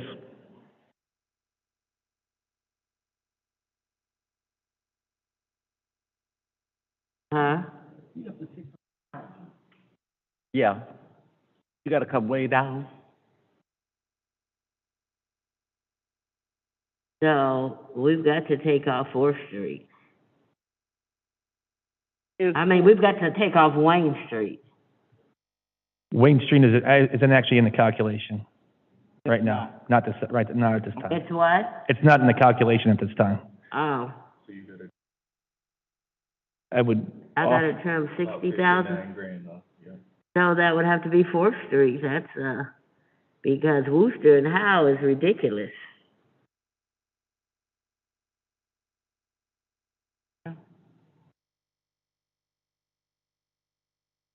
Good? Yeah. Anything I can do with 15? Is it possible that Fourth Street, is it patchable? Not at all. Well, in case I get some more money, that would be the next one. Through the chair, if you want, I mean, obviously, we always ask for alternates. We could make it an alternate, so if we do have funds, we could put it on there. Is that okay, Mr. Simmons? We put it as an alternate? Okay, that's fine. Okay.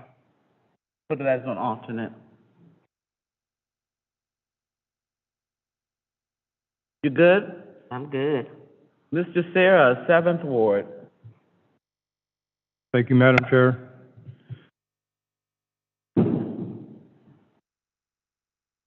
Really kind of a quandary here because every street on this list except for Wilder is only going to get partially done, it looks like.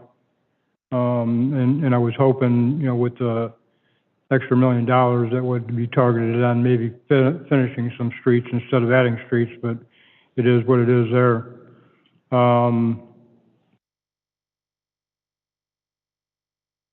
Right now, with the numbers they have on there, I'm at 433. I don't know what we have left, if anything, to add anything to it. So why don't you stick with 433, because the total's 428, and we'll revisit the kindness of Mr. Corbin, letting us. Fine. Okay.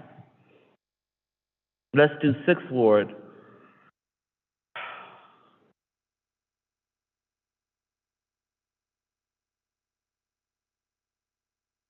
The majority of the calls that I get are for Foul Road. It is horrendous. From the Fairfield Estates development back to the corporate limit, and I see that's 160,000.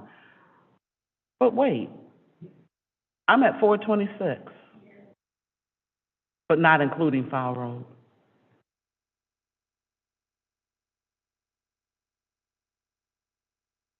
So if we do Foul Road, how would that be if they pave just that one little section? Is that gonna be kind of silly, because then you're driving on the, First of all, Foul Road is really a non-improved road. We chip and sealed it a few years ago to give it some structure. It was really meant to be only a secondary access for emergency only. It really wasn't the intent to drive on it, at least not full time. And the reason being because if the way Fairfield was going, if they were to go in the next section, they would have to extend storm sewers, sanitary sewer, water lines. They destroy the entire road, they rebuild it if they ever build in that section. Now, I don't know if there's a plan to ever build over there at this time, I don't think so. but, it really wasn't when we did the chip and seal for a permanent fix. I hear what you're saying, but the residents that live in Fairfield use that road to get to Albrecht. The majority of the complaints I get are about Foul Road. So if we don't pave it, doing the patching, it does no good. No. In some of the areas we've seen out there, some of the things, it appears there's possibly people out there on four-wheelers or something, because there seems to be, at least right before we did the chip and seal project, almost like they were burning their tires out there. They destroyed what little integrity the road had, and created some huge divots. So that the base out there was like I said, the base is probably not there to be utilized on a daily basis. That road is old, and I went out there one day to take pictures of how bad it was, and this guy passed me like a bat flying out of hell. And it's like, you're gonna tear your car up, because that road is really bad. But by the same token, doing nothing is not an option. So what is the something that we can do? I would say whatever we do is not going to be a permanent fix, depending on how people, if they abuse it, they're going to abuse it.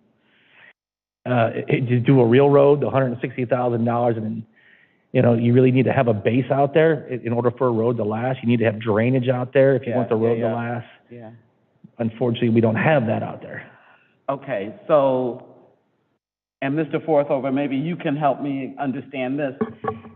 Is there, and I'm sorry I'm taking up time, guys, but is there any way we can improve that road? I know we did the patch and seal, it did no good. We did the patch, that did no good. What else can we do? I think the bad sections that are closer to the south, we could go in there, saw cut them out, and maybe do some full depth asphalt in the areas where the bad potholing is. So 3/4 of the road is still decent, but those bad spots are. So if you're coming from Fairfield Estates headed south, that section, as soon as you leave, that's really bad. Yes. So can we do that? I think so. Okay. What would the cost be for that? We'd have to get you some numbers. Okay. Can we do that, John? Sure. Okay. All right, thank you. Can we put it as an alternate? I sure can. Okay, then I'm cool with what we have. So we have $160,000 complement of Mr. Corbin. How can we spend that? Mr. Sayre? We could do, Rosewood. Or, I'm sorry, Wilder.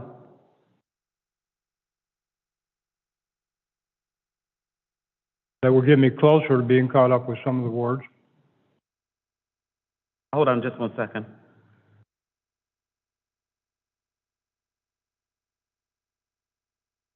So if we take the $160,000 and divide it by 6, it comes out to 53,000, blah, blah, blah. Am I making that up?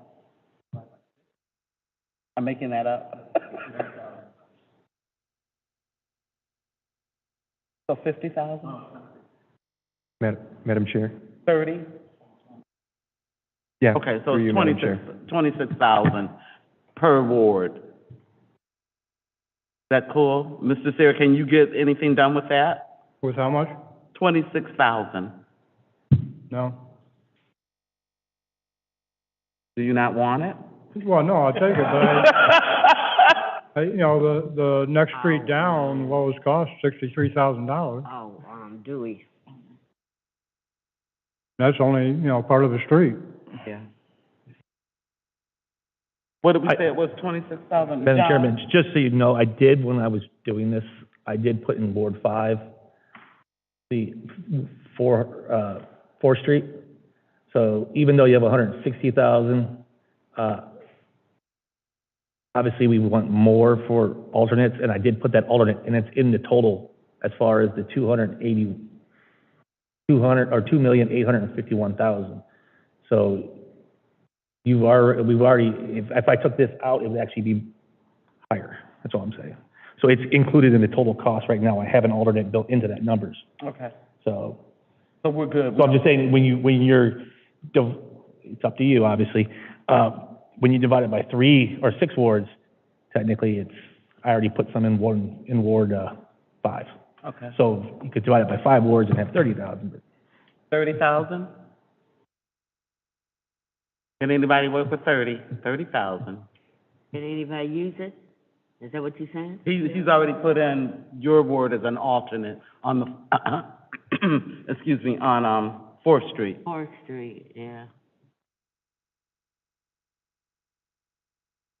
I'm good. If we can get File Road done, something done to File, I'm content. And it shouldn't be $30,000, right, John? It's tough to say, but I don't know how big that patch is, but Okay. it could be. So let's do this. So, let me think this through. Let's go with what we have for now. We'll keep the 160,000 to the side and use it for alternates if we need to. Sure. Does that work for everybody? Mr. Sarah? I want to add 5 streets to the alternate list. Please again. I want to add 5 streets to the alternate list. Now, I want to add at least Thornwood from, Thornwood to Sandalwood as far as an alternate. But then you're over your 26,000. Not if it's the alternate. I mean, I'm talking Okay, about the okay. 150. Okay, so we can make that an alternate. Mr. Lippian? Through you, Madam Chair, thank you. As we all consider how to spend perhaps we can say the Corbin windfall here, the remainder, could we perhaps allocate these funds today? I think it's 26.6 thousand for each ward, if I did that math correctly. Correct. Okay, so we can allocate the remaining funds for each ward tonight, or are you suggesting, just to make sure I grasp it correctly, are you suggesting that we wait for a future meeting to finish that dividend? Well, we want to finalize the list tonight. We want to get this going so we can get this constructed. It's up to you all. I don't make the decisions. This is democracy. If you guys want to allocate it tonight, we'll do that. Ms. Davis?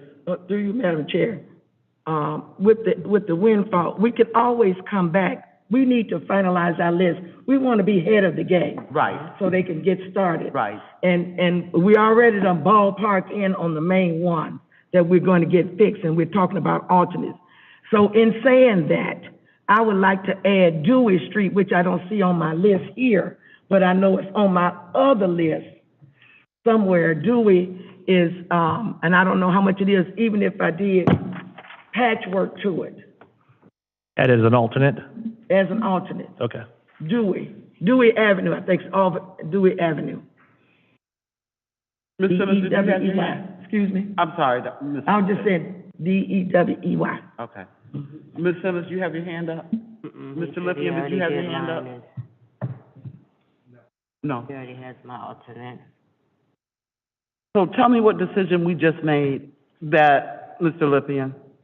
Through you, Madam Chair, now I will raise my hand because I think the consensus I'm hearing from my colleagues is that we'd like to allocate the 26.6 for each of the remaining wards tonight, is what I think I'm hearing from my colleagues. That way we can get ahead of the curve and get the work done. No, that's not what I said. The main ones that we already got allocated, let's seal that. That's 26,000. You might have another small street that you can do. We can always come back And add those and add that street as an alternate. Right now, we're looking at, let's get this done. We got to get this out and get it bidded out. So, like, I know Dewey might need, but I don't know how much it's gonna cost. So I'm gonna have to come back and say to you, hey, this street costs 25,000.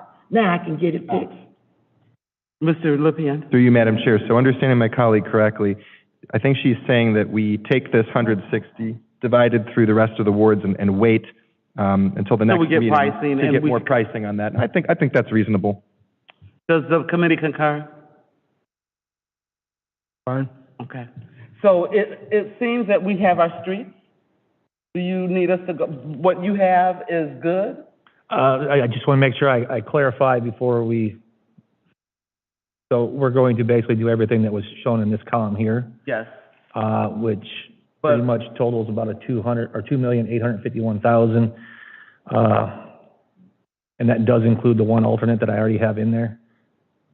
I would say that I would prefer that you give me more than what we have allocated with the alternates, because to come back later, I just can't come back Okay. and have another, I mean, we can, I'm not saying, I shouldn't say I can't. But It's just not feasible, because if we're gonna go out for bidding on this, we need to know what we're bidding. I'd rather do it, if we're doing one project, get it out now. Okay. We can always pick and choose with the alternates based on what the committee has chosen, because once again, these are estimates. Hopefully, these estimates are, as they have been in the past, they're high, and we get another 5 Okay. streets done. So if I heard you correctly, you're saying, come on, let's get it done tonight. I prefer to. Okay. So Mr. Snyder wants us to do it tonight. So, yeah, so we can get everything out to bid. So let's get this done. Let's start with Ward 7. Mr. Sarah. I'm gonna defer because I don't have anything I can do with the 26.6. If you wanna go the other way, if there's enough to do one of my streets because of the math, how it works out, I'll go that. Okay, we could add possibly one of your streets as an alternate. Yeah.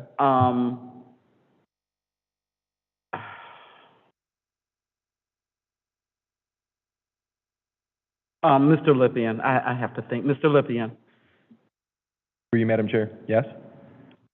do you want to confirm your streets or? Oh, I thought you were going 7 and going your way back down. Nah, I'm skipping all over the place. Okay, all right, that's fine, Madam Chair.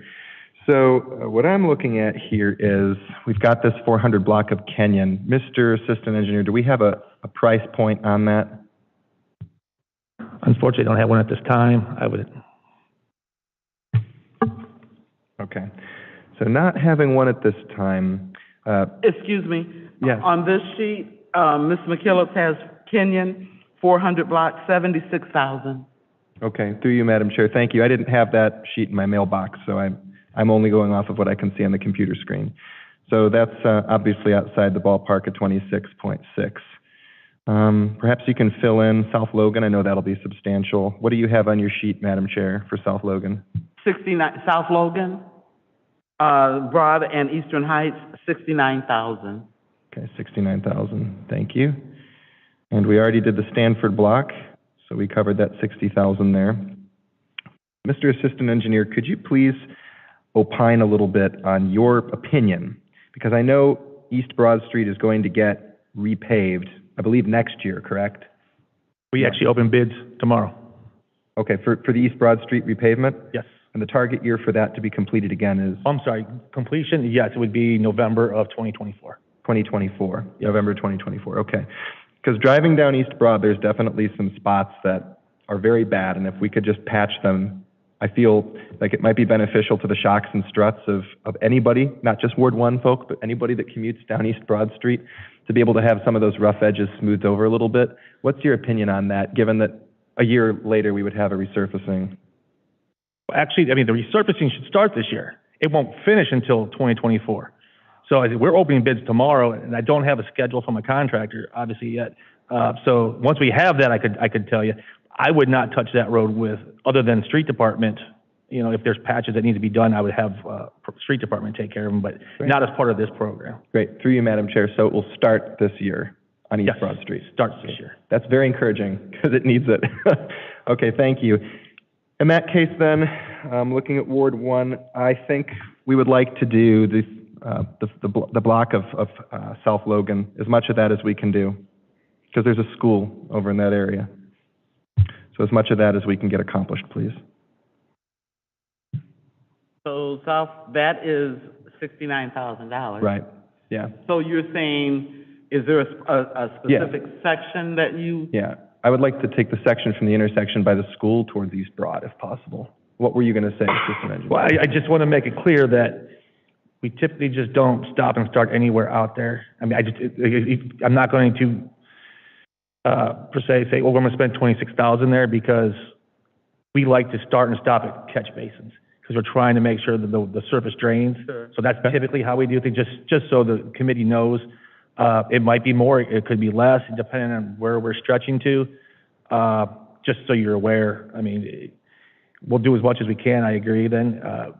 I just don't know where the limits are at this time, and it might not spend the total $26,000 if that was the case.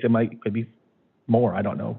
Okay. Steal from someone else. But. So in that case, then, you're saying that you can, could you please rephrase what you just said, please, Assistant Engineer? I just want to make it clear that if I start at Broad Street and start paving south, I'm just not going to pave out to $26,000 worth. We typically choose limits that make sense. Limits like start at a catch basin, end at a catch basin, start at an intersection, end at an intersection. We especially, and I think, and I'm going off memory here, that South Logan is that concrete road. That's even more important, not to start and stop at locations that don't make sense. That's all I'm saying. Okay, so through you, Madam Chair, then you can't think of a catch basin to catch basin there that you would recommend doing?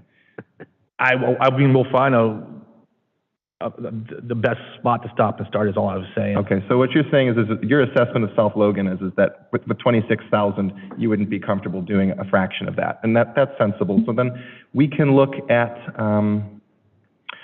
actually, I would like to say this. There's a section of Miami over there, the 300 block of Miami right by Garford Avenue, that is tore up pretty bad. Is there a way we can just push from Garford into Miami about just from that intersection down to the first address, just to smooth over that part of the street, because it's disproportionately bad to the rest of Miami?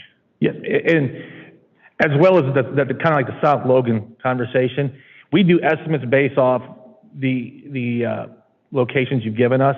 When we actually go out and do the final design, sometimes those change a little bit, and we do shoot up the side street because of the catch basin, or because there's a bad area there, and we can do it because it's an asphalt road.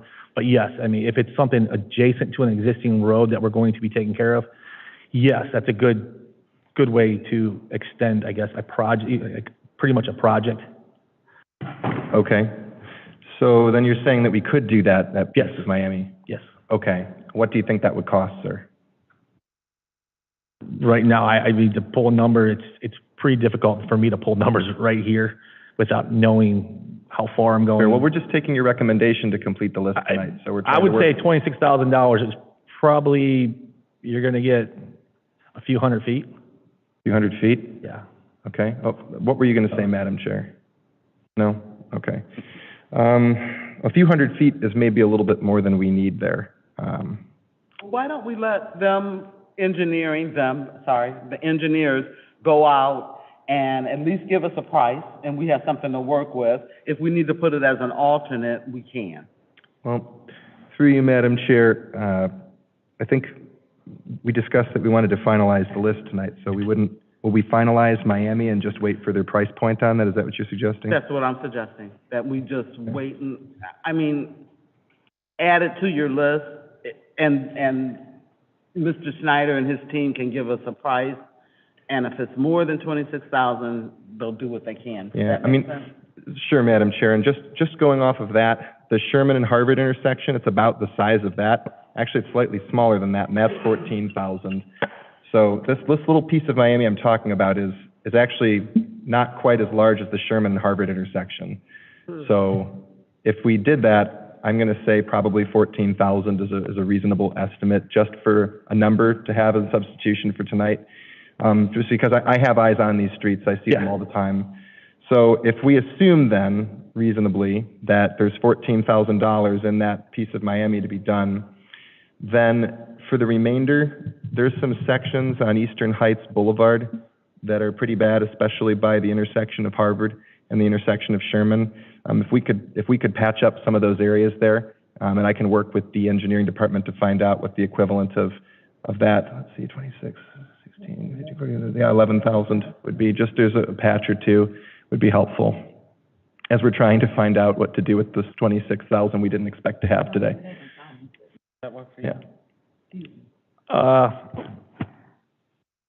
We will do whatever council chooses. I will point out that if we're doing a bunch of small areas with street resurfacing, it's kind of counterproductive because it will increase our costs of our asphalt. These numbers could actually be, and if it's, once again, if there's a project nearby, so if we're doing a road adjacent to it, it's one thing. If we have to load the equipment up onto a carry-all and carry it to another location, it can add costs, is all I'm saying. And without having all this in front of me, Sure. you know, the map in front of me, what this area, that area, it can be pretty difficult. Well, through you, Madam Chair, we're going with your recommendation to do all this tonight. So that's the information we would have if we can wait later. So, and some of this that I'm going off of is relatively similar to what I've done in other streets that I got Engineer McKillop's approval on.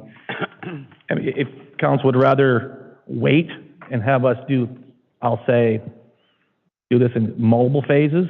Yes.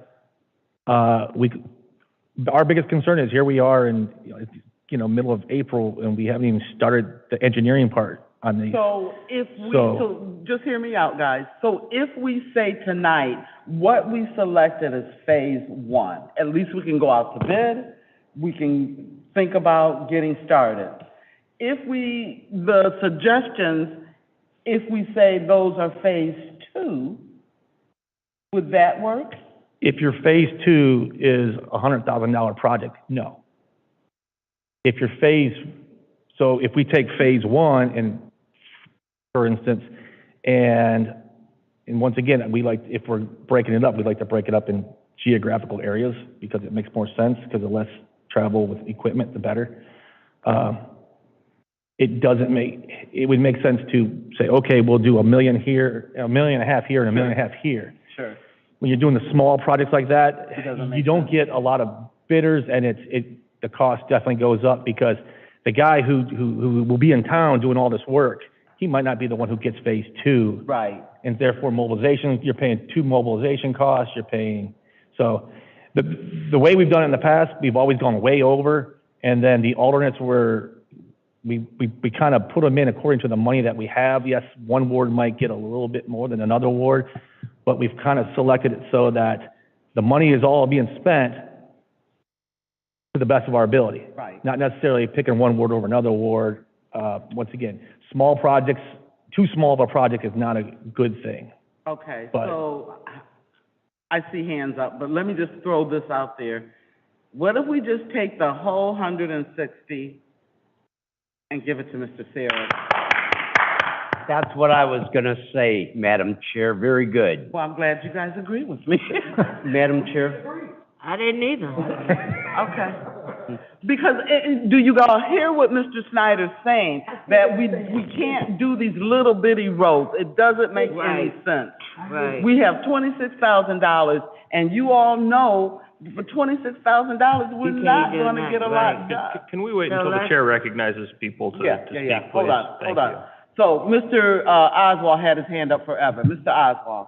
Madam Chair, I guess what I was gonna say is that Mr. Sarah in the 7th Ward has been looked over time and time again. If you look at all the streets, he's got over 800, well, okay, I'm gonna stop you right there. He has not been looked over. well, The previous council member maybe didn't do what he needed to do, but this committee that I've been chair of, we don't look over anybody. So I want to correct you on that. let me rephrase. Yes, He's please. got $800,000 worth of street work that we will never get his list I done. understand. And I agree. I think that would be a good place, and it is very hard to split it up. Yes, I would like an even all the way, and sometimes I don't know if it's gonna happen. So that's my suggestion. Okay. Mr. Sarah, your hand was up. Through you, Madam Chair. So, first of all, again, going back to this extra million, I didn't realize it was gonna cause this big of a problem. Either. This was not intended to add more streets to the puzzle. It was more intended because of the situation I have, and I know some other people had the same thing, where you were only gonna be able to do half streets. And it was more intended to be able to complete those streets and not have to go back. In the 800,000 number, that does not include anything from the St. Jude's area. I didn't even look at streets there because I can't fit any more construction equipment there. I'm, even with the stuff that I'm getting done this year, that's gonna still leave me behind. No fault of yours, it's been very fair since I've been here.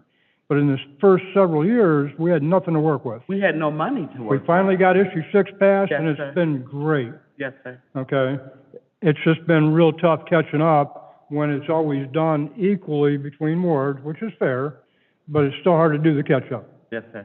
Thank you. Ms. Simmons? To you, Madam Chair, I have tons of streets that didn't even make the list. Could we just, whatever we have and whatever is left over, if everybody puts an alternate street or whatever, could we use the discretion of the engineering department as to, because we know it's not all gonna be equal.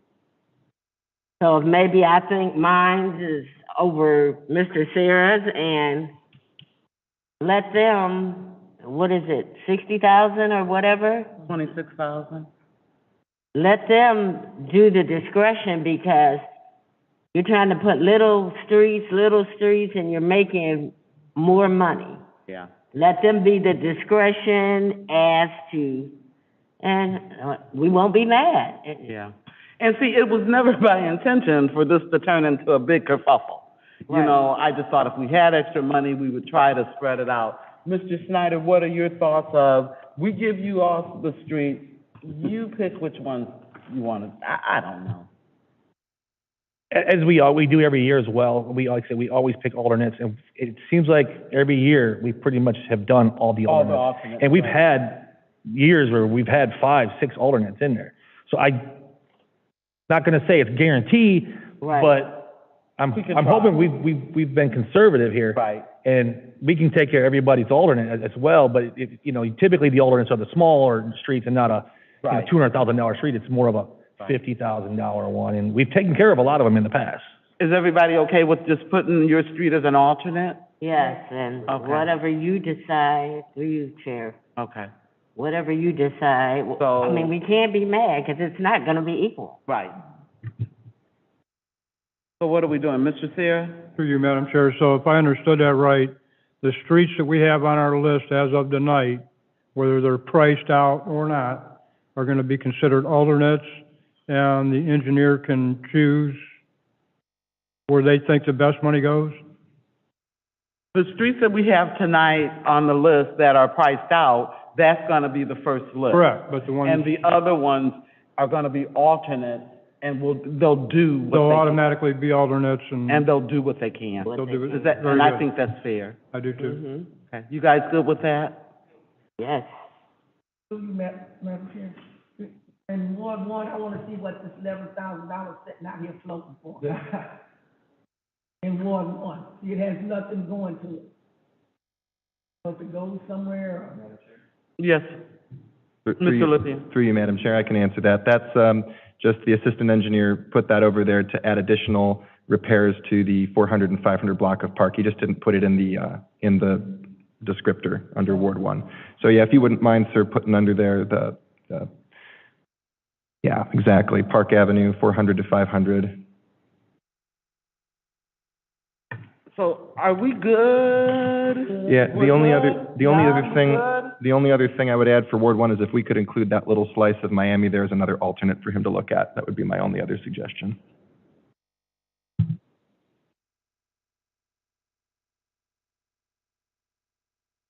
Through you, Chair. Miami, what location was that again, please? That little intersection there at Miami and Garford where the road is pretty badly damaged. You know, again, just trying to protect people's shocks and struts. Thanks. Yeah. I need a tree.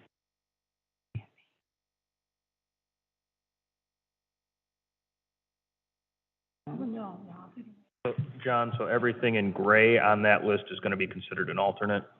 The aisle right, this D, column, which is green, would be considered the, main bid, That I get. base bid. The blue stuff I put on here right now, this dark blue, that's the areas I'm trying to mark as the, alternates. But for it sounds each one. like everything that is on the list that isn't specifically allocated is an alternate now. Is that, am I understanding that correctly? I wanna make sure the committee report is clear on what are the main and what are the alternates.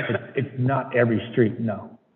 It's Okay. not, let's just go up to Ward 1 here. It's not the Eastern Heights, it's not the Park Avenue 400 block, it's not Sugar Lane additional repairs, it's not the 500 block of Park, it's these two dark blue ones right here. The dark blues, okay. That would be, we would pull out as alternates and bid those separately for that, for Ward 1. In Ward 2 right now, we don't have one.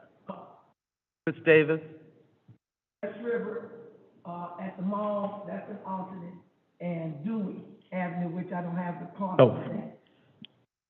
Okay, yeah, I did write Dewey down, I'm sorry, I didn't put it up here. Three is good. Mr. Oswald, did you have, you're good, right? I'm good.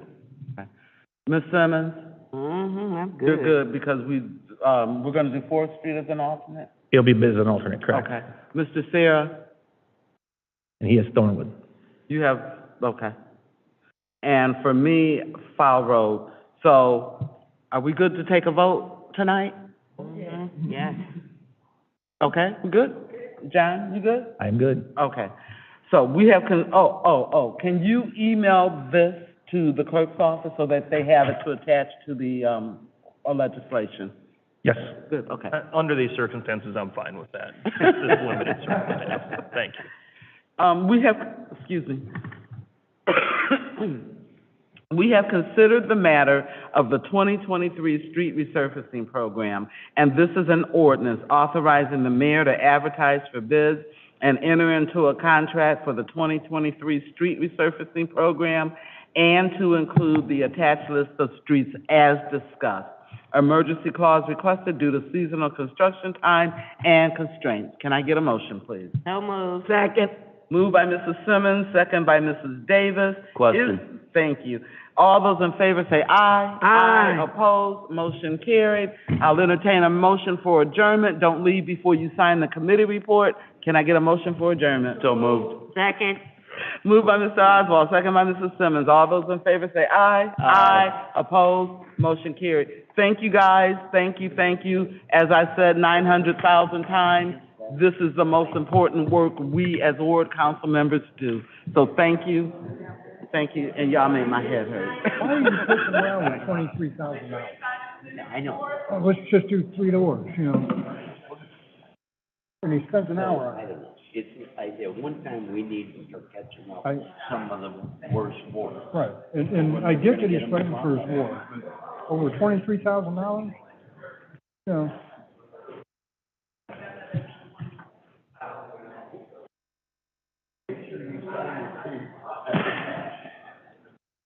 Did he try to leave again?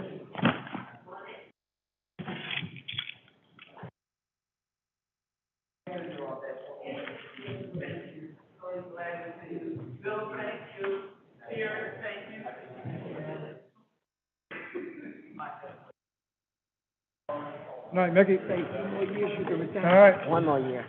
All right. I'll tell them bye. Next May. Okay. Say, see you later. I know that. Uh-huh. Woo.